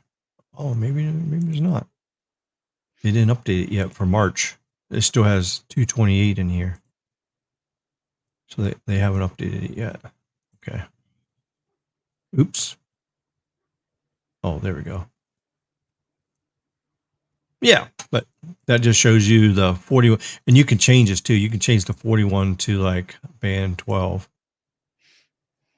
And basically it'll show you band 12 and band 71. So it'll show you all the low band coverage across the whole country. If it loads, maybe it won't load. Oh, there it goes. So there, pink is now band 12. See? Look at how many areas of the country has no band 12. Isn't that crazy? And look at the areas that has band 12, but there's no band 71. There's a lot of areas that don't have band 71 yet. Wait a minute, that doesn't look accurate. That doesn't look accurate at all. Why did it do that? There must be something wrong. Oh, wait a minute, that's N71.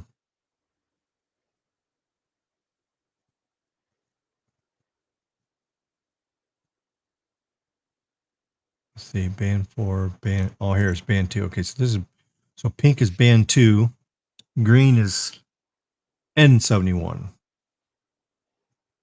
Let's see what happens when I do this. Okay, so here's where band 2 is across the country. Yeah, looky there. See, even band 2 has the same problems. Look at this. Well, it's band 2. See, band 2 covers a little bit better. It has more continuous cover. There's a few spots. It's just a little bit of a gap, but so band 2 is propagating a little bit better. And see, you can go over here to band What's the other band? That's the only ones you can pick. There you go. But anyways, that's what that is. Ricky's drone videos are clear. You can see everything from the cell towers to the ocean, the beaches, and the swamps, and the sewage treatment plants. Oh, yeah. Sewage treatment plants in the background. Yeah. Let's see. What drone does he have? Oh, my drone? Mine is a Maverick 2 Zoom. Maverick 2 Zoom is what I got. It's a couple years old, but it still does pretty good. Eventually, I'm going to upgrade. I'm going to get the Maverick 3T, which is the newest drone, and it has thermal imaging on it. It's like $6,000, so I got to save up a little money on that. I'll get it. I'll get it soon. Then I'll be able to do 4K 60. 4K 60 from the drone. That's going to look really good. Heard about Kroger Wireless. $45 a month for phone and home internet. Just heard about it. Still I don't know. Okay, well, is that the Kroger grocery store selling it as an MVNO? Is that what that is? Phone and home internet. So basically, you probably plug your phone in the back of the modem, and then it's got a home. So the Kroger Wireless is probably either using T-Mobile. It's probably using T-Mobile. I'm pretty sure. There's no way it's using Verizon service or AT&T service for $45 a month. I mean, it's possible, but I'm sure there's stuff that's watered down a little bit. So I'm sure there's data caps and speed caps. I'm sure there's something going on, but I haven't heard about Kroger. I haven't did a deep dive on it, so I don't know. It looks like they were once iWireless. Oh, okay. So is it related to Kroger grocery store? Kind of seems like it. It talks about like fuel rewards and shit like that. Oh, okay. Ohio in Oregon, a man used a drone to get his phone signal, and it sent a text to him out of snow. What? I don't know what that means. I think he said a 5G or just guy coverage? flew his phone up on a drone to send a text. Sounds like maybe the guy was stranded and he somehow used his drone to fly up the phone to get a text to send out. Oh, he sent a text. Oh, okay, that's what it is. That's what it So he sounds sent a like. text for help. Then he attached it to the drone, taped it on there or something, and then he put it up where it could get some signal. Then the text message went out, and then he flew the drone back. Is that what you're saying? Yeah. It seems like, yeah. Wow. Okay. Well, that's kind of interesting. How do you know IY has no coverage? I don't know what that means. Sunky. Oh, I think you mean skunky. All right. Skunky would not spend the money to piss on their own tower, even if it was on fire. If you zoom in more on the N41 coverage, you see how much more spotty it is. Yeah, N41 is definitely spotty, for sure. And that's exaggerating on the T-Mobile map. Why is T-Mobile called skunky? Because, I don't know, 2 years ago when they made 5G, they tricked us, they skunked us. So instead of actually giving us real 5G, they put that fake 5G out and was calling it real 5G. So I came up with the term, you've been skunked, and then with the raccoon, you get rabies. So if you get T-Mobile, you get rabies, and then you had to get a rabies shot because you're foaming at the mouth because your internet's not good. Yeah, it's just fun and games I came out with a couple years ago on my channel. Verizon's secret is density with backhaul. Exactly. They're just going to beam at 80 miles, remember? Yeah, exactly. Beaming at 71 all over the place. Yeah, and then it's like unusable. S23 battery looks good. Well, I wouldn't get the regular S23. I mean, its performance is a little bit better because it's got new processor, new RAM, and a new modem in it. So it is better, but I wouldn't get the 23 because there's some things that don't have that the 23 that the Ultra has. The Ultra has the better screen and a few other things that's better. Ricky calls T-Mobile skunky raccoon rabies because they suck too much. Yeah, there you go. Pretty much. Yeah. T-Mobile can advertise all they want. They have been losers since the day John. Well, they've been loser even before John was there. So John was just trying to make them look good, even though they wasn't. I was at T-Mobile a few weeks ago looking at the 23. Yeah, well, if you get to 23, make sure you get to 23 Ultra. It's well worth the extra money. You get a whole lot better stuff out of it. Want to work for T-Mobile when I get older? Why would you want to work for T-Mobile? They're a horrible company. You do not want to work for. Go get a job at Verizon or AT&T. You'd be a whole lot better off. Oh, typo. Okay. Oh, like AT&T 5G. S20. Well, you don't want an S23 Plus either. It still don't have the screen and the cameras like the Ultra has. It's just. I mean, you can get it if you want, but I don't want a small phone. Okay, well, the biggest phone is, of course, the Ultra, but it's not that much bigger than the Plus. It's not that much bigger, just a teeny bit. According to Kroger or Google, Kroger Wireless used to run on Sprint. So T-Mobile now probably, yeah, exactly. I knew they probably couldn't be giving out that good a service for that cheap of a price, you know. Oh yeah, 10 times zoom. Yeah. The zoom is much better. Yeah. The camera is much better on the Ultra. You can't beat this phone. I've had this phone for a month. This thing is amazing. This thing is sure it's expensive, but if you trade something in on it, it's not so bad. You trade in on the Galaxy website or trade in with your carrier even. It's a good deal to get. I think you'll definitely be very, very happy. I think the screen is wider on the Ultra and it has the S Pen. Yeah, has the S Pen. Yeah, because actually, this is actually the S23 Note. They should not even call it the Ultra. The Ultra name should have been gone. So when the 21 came out, the 21 Ultra came out, it should have been called the 21 Note, the 22 Note, 23 Note, because this is a Note. I don't give a shit what Samsung says.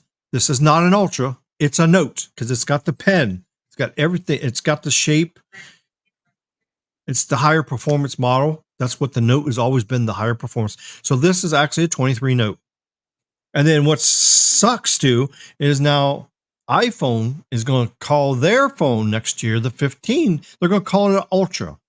So they're going to copy Samsung. So they're going to call it the iPhone 15 Ultra. And then Samsung's probably going to come out with a 24 Ultra.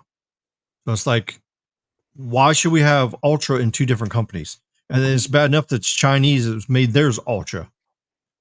So, of course, the Chinese made one phone called the Note, and it's not even a Note. So it's all a big mess. It is. It's completely a big mess. It just drives me crazy. You know, that's because I'm borderline OCD. That's why. T-Mobile has $20 a month base pay, which is good. I still would work $20 a month. They don't make $20 an hour. I think he meant $20 an hour base pay. Yeah. There's no way they're paying. There's no way T-Mobile has enough money to pay people $20 an hour. You're lucky to get $20 an hour with commissions. Lucky. The S21 Ultra is not a Note, and there was no S Pen slot. Yes, there was. The S21 Ultra had an S Pen. I had the phone. Unless I'm crazy. The S21 Ultra, not the S21 Ultra. S21 Ultra had the pen in it. No, it didn't. The S22 Ultra was the first one that did. Oh, that's the year they skipped it. Okay. They said they was going to make a 21 with the pen, but they changed their mind to last minute. Oh, okay. Yeah. So yeah, 22, then they brought back the pen. Yeah, you're right. Okay. Because the S21 was the one with the camera bump. Like yes. Yeah, that's right. Yeah, so the 21 Ultra was really an Ultra. So yeah, it was the 22 that came out with the pen again. Okay. Yeah, my bad. There will be an iPhone 15 Plus, iPhone 15 Pro, i15 Pro Max. What? And an iPhone 15 Ultra? No, they're not doing that. Yeah, I think so. I think 1, they're 2, gonna have 3, it 4. They're doing Ultra. 5 models? No way. There's no way Maybe Apple's not going to do 5, 5 but models. they are gonna definitely have an Ultra. I do believe. Yeah, but I thought the Ultra was replacing the Pro Max. They was getting rid of the Pro Max name and just make it iPhone 15 Ultra. That's what I read. Unless whoever said it didn't know what they were talking about. Hold on, they I said looked it up. $20 a T-Mobile pays them month $20 a again. month for a salesperson. I don't believe they're paying $20 for a sale. There's no way. T-Mobile's broke. They can't pay $20 for somebody to sell their phones. There's no way. What's up, baby Yoda? How you doing, live and direct? Live and direct. Yeah. Oh, crap. We've been live for 3.5 hours. Yeah, it's time for me to make something to eat and go to bed. I'm getting kind of hungry. Time for bed, too. It's a little hot in here. I need to turn the air conditioning down a little bit. But anyways, there's, let's see, I wanted to go see what the news is on Phone Scoop here. Google sweetens Google One plans with major security flaws. Okay. iPhone 14 comes in yellow now. What? Yellow? Yeah. Why would they make an iPhone 14 look like baby poop? Why would they do that? Golly, come on. Baby poop? Baby No poop is baby yellow. poop. Oh, I don't have my voice mod up here. Let's see. Baby poop. There we go. Get your iPhone 14. Verizon's mid-band 5G network now covers 2/3 of the U.S. population. That's pretty damn good. They're kicking some ass here. Look at it, March 7th. What they said. Verizon's 5G ultra wideband network now covers more than 200 million people. But see, that's 200 million people in POPs. The POPs term should not be used. That is a fake thing to say. It's not POPs. You go by the percentage of the population covered. Because right now, Verizon covers 70% of the population. So there's 30% of the population that has no cell phone coverage. They don't have any cell phones. AT&T covers about 70%. Actually, they're both about 71% now, maybe approaching 72%. Meanwhile, T-Mobile is covering only 62%. Maybe 63 now, I don't know. But that's crazy. Just a little over half of the population is what T-Mobile covers. Yet they claim themselves they got the more coverage than anybody else. It's a big lie. It's deception lies. So there you go. And what's it with these people keep saying sub 6? It's not sub 6. It's sub 7. Because 6 gigahertz is mid-band. 6 gigahertz is not millimeter wave. Oh boy. T-Mobile makes upgrades to its 5G network. Oh yeah, we talked about that already. Talking about it's crazy. Sometimes some places they're going to have 225 megahertz of spectrum. And it's going to perform like crap. Can you imagine with Verizon with 225 megahertz of spectrum? They would have 2.5 to 3 gigs down. And then, of course, their fake voice over NR. Yeah. Fake. Bullet announces first phones with satellite messaging. Here we go. Look at this. A junky Motorola is going to have it. And a junky Cat S75 is going to have it. Garbage phones. That's crazy that they're going to have satellite messaging in the two most garbage phones on the planet Earth. Crazy. All right, let's see. Oh, the Cat S75 launching in Europe. That doesn't even apply over here. Motorola Defy 2 is coming to selected operators in North America by the middle of the year. It's going to be $600. Jeez. The specs are horrible, too. And it's got a MediaTek Dimensity 930 chip. 6 gigs of RAM, 120 storage. Oh boy. $600 for that. That's horrible.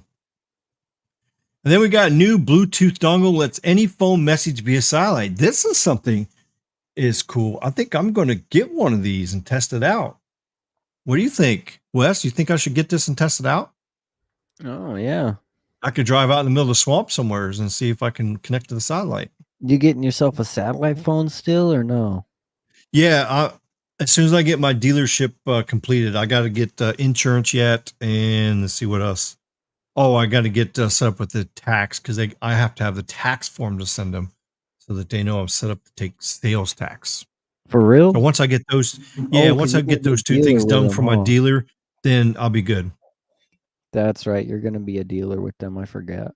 Yeah. So, and I'm going to have some demo phones to test and shit like that. So that's in the works. I'm going to be coming up. So I'm going to be a dealer for the push to talk over cellular radios and satellite. And let's see what. I'll be able to sell body cams to like security and stuff like that too. Get some Axons. No, the Axon's a different company. You know, these body cams are probably made in China, I'm sure. So they're not the actual real deal stuff.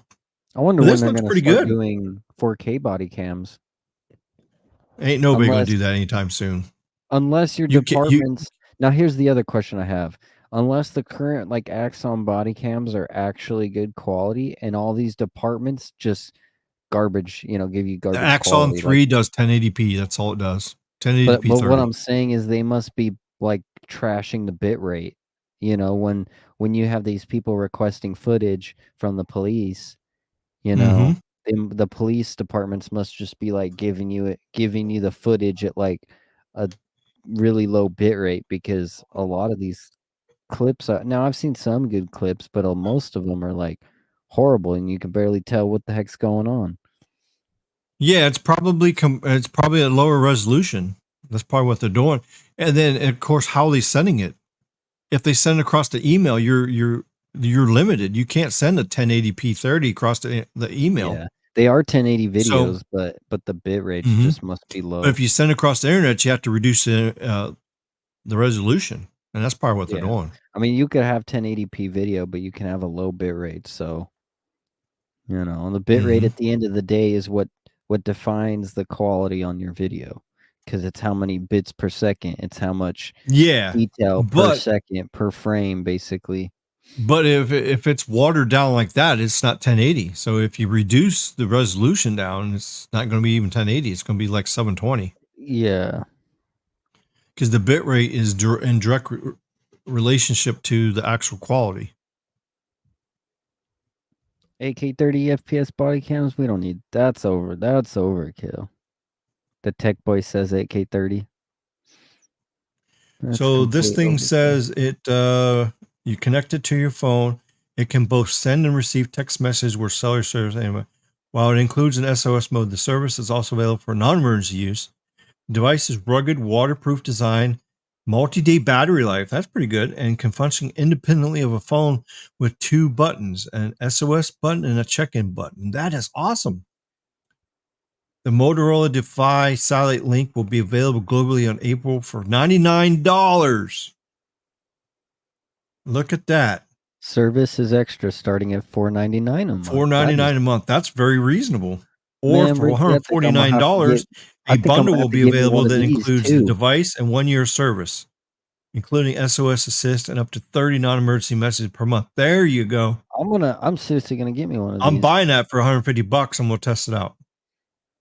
I think every person in the United States should have one of these, especially if you're in a rural area. Since we can't get the FCC to get off their ass and give us more frequencies. You get a year. Yeah, you get a year of messages, up to 30 a month. Yeah, this looks really promising. Well, let's see. Let's go to their webpage and see what. The new Motorola Defy Satellite Link Bluetooth connected device with silent message unveiled. Okay. This is pretty cool. Oh, so is it not out yet? It's going to be out next month in April. Oh, okay. That's not bad then. Yep. Oh, you can register for pre-order details. There you go. Doing it. I'm gonna give me one of these. Could be very useful in some some areas you go without like any coverage for a little while. Yep, for sure. Where's the pre-order link at? I didn't see it. I found it here. I'll post it in the private chat. I found it on Google. Oh, okay. So it's not on the bullet site here. No, it's on Motorola's. Check the private chat. I just sent it over. Okay. Oh, so you got to get it from direct. Oh, okay. You got to get it from there. Okay. It's probably just through Motorola. All right. I'm going to register for pre-order.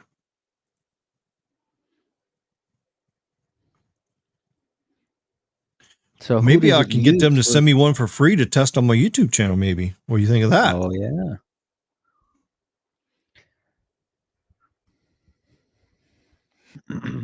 So let's see. Does it say who they use?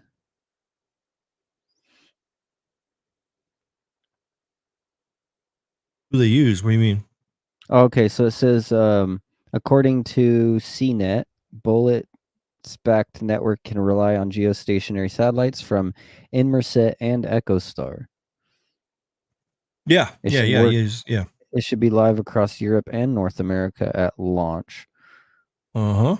Followed by Australia, New Zealand, Africa, Latin America in mid-2023. Yep, 3GPP, NTN. You know what that is? NTN is non-terrestrial network. Pretty cool.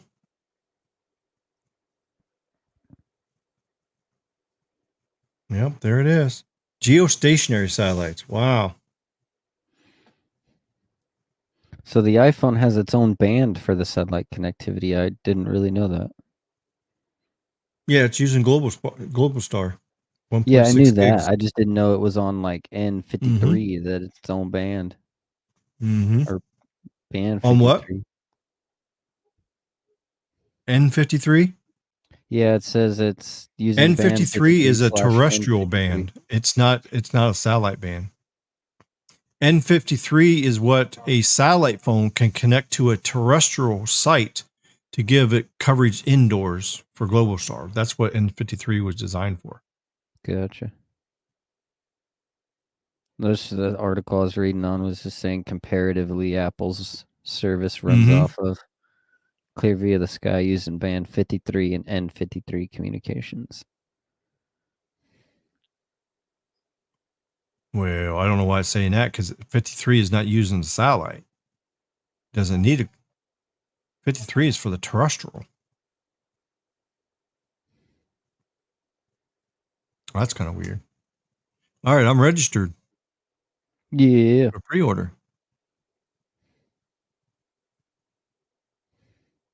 All right. Signed up. All right. I can't wait to get that. Test it out. All right. We're good to go now. All right. So what else we got here? Okay. So we got that. Let's see what other article we got here. Cox will offer unified billing. Oh, who cares? TCL's newest 5G phones for US is most forward yet. Who cares? Food stamp phones. I mean, look at this. Garbage. Look, $169 for a 5G phone. Look, it's got a MediaTek Dimensity 700 chip. 4 gigs of RAM. I think it's not going, and 64 of storage. It's barely going to be able to have the operating system on it. It's definitely not going to have Android 13 or Android 12 on it. It probably can hold Android 10, maybe.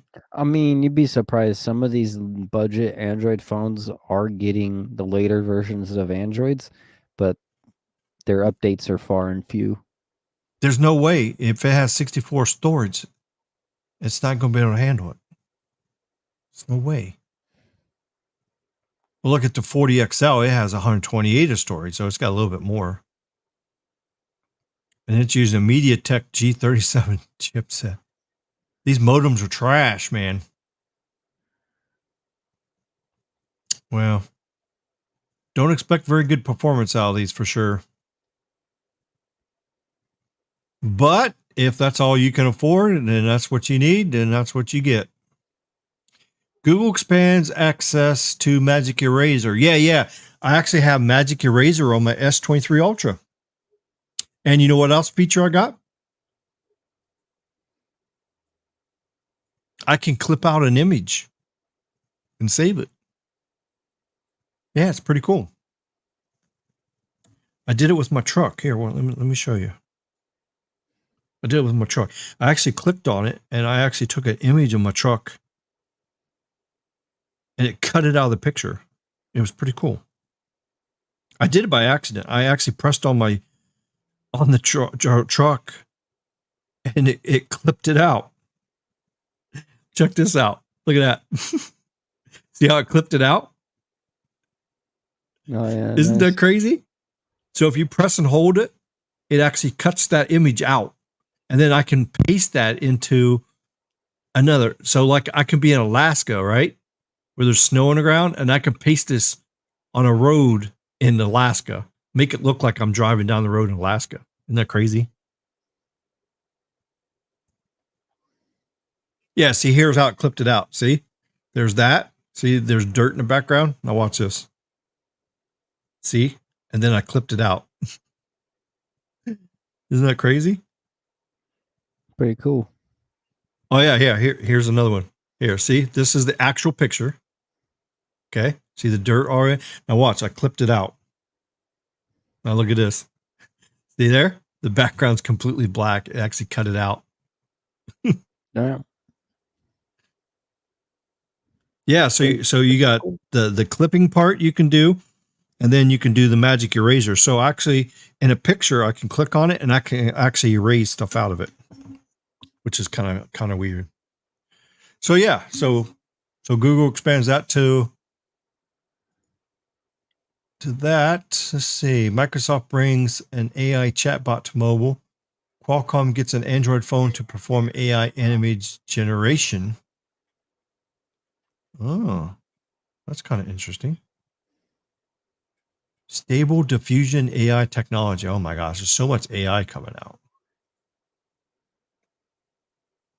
Samsung phones gain new protection against messages. Okay. Samsung One UI 5.1 brings new features to older. Okay, so if you got a S22, S21, S20, you're going to get the new update, the 5.1. And then it says it's also rolling out for the S21 FE, S20 FE, Z Fold 4, Z Flip 4, and soon the Z Fold 3 and the Z Flip 3. The One UI 5.1 update adds expert RAW features as part of the Galaxy camera app, which is great because it makes editing much better, because when you get to expert RAW, you can do the advanced editing stuff. Only higher end models will get this feature. Samsung Notes with Google Meet offers real-time collaboration tools. Update also includes connectivity integration features with Galaxy Book notebooks or Galaxy Book laptops. Okay. Qualcomm's next 5G modem boosts performance across the board. Oh, this is about the X75 modem. Yeah, we already talked about that. Was back last month. iOS 16.3.1 fixes security issue. I'm sure everybody's iPhones out there are updated to that already, because I already talked about that last time I did a live stream too. Okay, X35 chips coming into like watches and IoT devices. Yep, we talked about that already. All right, so we talked about that already. So let's see if you guys got any more questions here. Did you put the Moto link in there for the satellite thing in the chat? No, I only put it in the private chat. Oh, here, let me put it in here so anybody can. Here, if you guys want to register for this satellite messenger from Motorola, pre-order. There you go. There's the link for you. If you're in a rural area or you have service sometimes when you're driving around, you want to have this, because if you break down in the middle of nowhere and you have no cell phone signal, or you get in a crash, you want to be able to get out of your car and call for help. Unless you already have an iPhone already and it's got that feature in it. So, All right, let's see. Let's go through the chat here and let's close this live stream. It's almost 4 hours. So yeah, we're almost done here. So let's see. Okay. Let me go back to where I was. 2/3 of the population of just 5G. When is Dish Mobile coming? Well, they're a ways off. Well, June, they're supposed to be 70% of the country. But you got to remember, Dish is going to, when it launches, it's only going to be basic. It's 5G, but it's fake 5G. They don't have any hardware that's actually real 5G. It's all the same as T-Mobile use. Low band and mid band that's not 5G. It's standalone 5G, but it's not using the stuff that can be that. It's still 20 megahertz channels, no massive MIMO. Later on, when they put on the I don't know if they got any N77, I forget. If N77, if they got it, and 3.4 gigahertz, if they get it, in those markets. When they put that out, that'll be the real 5G tech. And then they got 12 or 13 gigahertz license. So when the GigaMIMO technology comes out, they'll probably launch that on every single tower. Once they do that, they'll be solid in, because if they put GigaMIMO with 12 gigahertz on every single tower in the United States, they're going to have gigabit speeds, because that's real 5G. And you're talking about like a 400 or 500 megahertz channel, and it's going to propagate better than millimeter wave because it's 13 gigahertz. And with the new antenna technology, when it comes out, the full duplex stuff, it's going to be badass. So yeah, right now, Dish is not going to be real 5G. It's going to work really good. They got a really good system, and it's squeezing out really good speeds for just the little bit of spectrum it has. So it's going to be a good service and a good price, but it won't be high capacity stuff until later on. Qualcomm gets Android phone to perform AI image generation. Yes. At least as expandable storage. Yeah, well, expandable storage is, yeah. The trouble is, expandable storage works with photos and videos. You can't use your operating system on expandable storage. You can't use apps on expandable storage. You can use apps on, but the problem is, if the SD card screws up, then the app doesn't work. And every phone that I've ever had with expandable storage, and I transferred apps from the main storage to the external storage, I always had issues. The app would crash, it would screw up, or it just wouldn't load. And many times the SD card would become detached while I'm using the phone. And then I have no access to my pictures. And then when I want to take a picture, it actually puts it back on the main storage. And then as soon as the SD card comes back and works again, then I'd have to go in manually and set it default back to the external storage. So in my experience over the past years, phones that had expandable storage, it didn't work very good. It was horrible. So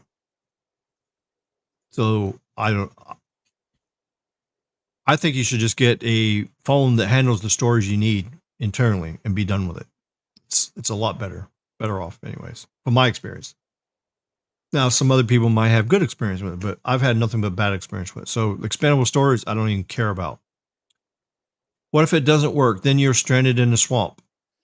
What doesn't work?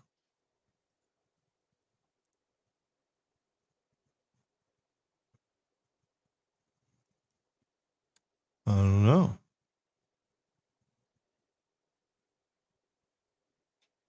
I think Carlos just went live. Did Carlos just go live? I think he did. He's got a video premiere. Oh, okay. It's a premiere. Okay. We're going to end it as soon as I get done with the chat here. We're going to end this. Okay, I'm back, but still multitasking. 8K 30 body cams. Nope, not going to happen. Axon 3 has LTE2 live stream. Well, that's not going to happen either. You gotta have a real LTE network out there. Nobody has a real good enough LTE network to stream everywhere, especially with a device with old LTE modems in it. You can't put a new current LTE modem in a body cam. It just ain't going to work. you can make it work, but it's going to have old tech in it, and the old tech won't do a very fast stream. I mean, sure, it'll live stream maybe in 480p, but it's not going to do 1080 or 720 or 720.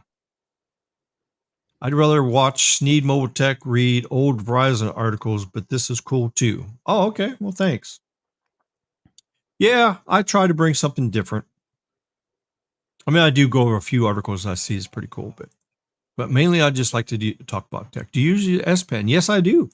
I like the S Pen, especially like if I have an image, like I want to share something with, like I want to take a screenshot, but then I want to edit it. I want to like overwrite my personal information on it before I share it on Twitter, because you don't want to put your name, address, and phone number, all that stuff out. So you can go in there and you can, like if you got a black background, you can change it to black, and you just write over it with the black, and you can just get rid of all your stuff.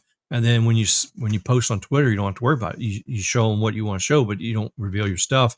Then the other thing I've done too is this. Let's see if I can find it here. I think I got it shown on here. Yeah, this is what I did on my S23 right here. So I took a screenshot, and then I took my pen. See, I circled those antennas, and I said AT&T. And then I circled, see, the N70. This is when they was doing the upgrade. See the little antenna, the N77? And then I circled where the next antennas are going. So this is when they did the first sector before they did the other. So I took a screenshot, and then I drew on it with the pen to show everybody what I'm talking about. So that's what I did. So that makes it pretty convenient when you do neat stuff like that. So that's actually what I did. Let's see. What? Example. I like you better than Sneed. Oh boy. Don't tell me that's a troll that's in here. I don't think that's the real Robert Lingo. I don't think. No bashing any viewers or creators that are part of the SMT. We do not need to repeat the past troll. Yeah, that's probably a troll. Well, I only have 120 gigabits non-expandable. So sad. Yeah. I got 512 in this. I got 512 in my 23. I had 512 in my 22 also. That's plenty of storage. I didn't want to spend an extra $300 for 1 terabyte when I really don't need it yet. The Motorola satellite tag. Cool necklace. Oh yeah, you like my little Sharky? Yeah, my little Sharky. Yeah. I like my Sharky. Yeah, it was funny. I was at the Marathon Seafood Festival. I was walking around, and the sheriff walked past me. He turned around and looked at me. He said, "Hey, I love your shark on your chain there." And I go, "Oh, thanks, Sheriff." Yeah, he's a pretty cool guy. Our sheriff's department's really good down here. You also have flat sides, which is nice. Flat sides? Flat sides on the shark? Oh. Huh? Better for recording video. Okay. All right. All right, so let's get out of here. I guess we're going to go watch Carlos's premiere. So we'll do that. So thanks, everybody, for watching tonight. We've been on here for 4 hours. Sorry I haven't been around for a month or so. Been pretty busy. We might try doing another live stream next week. We'll see. We'll see what goes on. So thanks for tuning in, and see you later. I think that was a troll. Good night and God bless. Yeah, that's right. All right. Well, see you guys later. Enjoy the drone video as we get out of here. See you later now.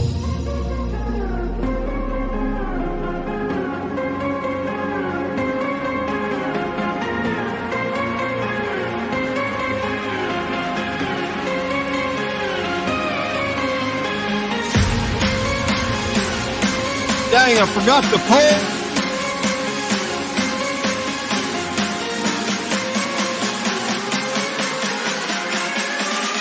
You can back out if you want.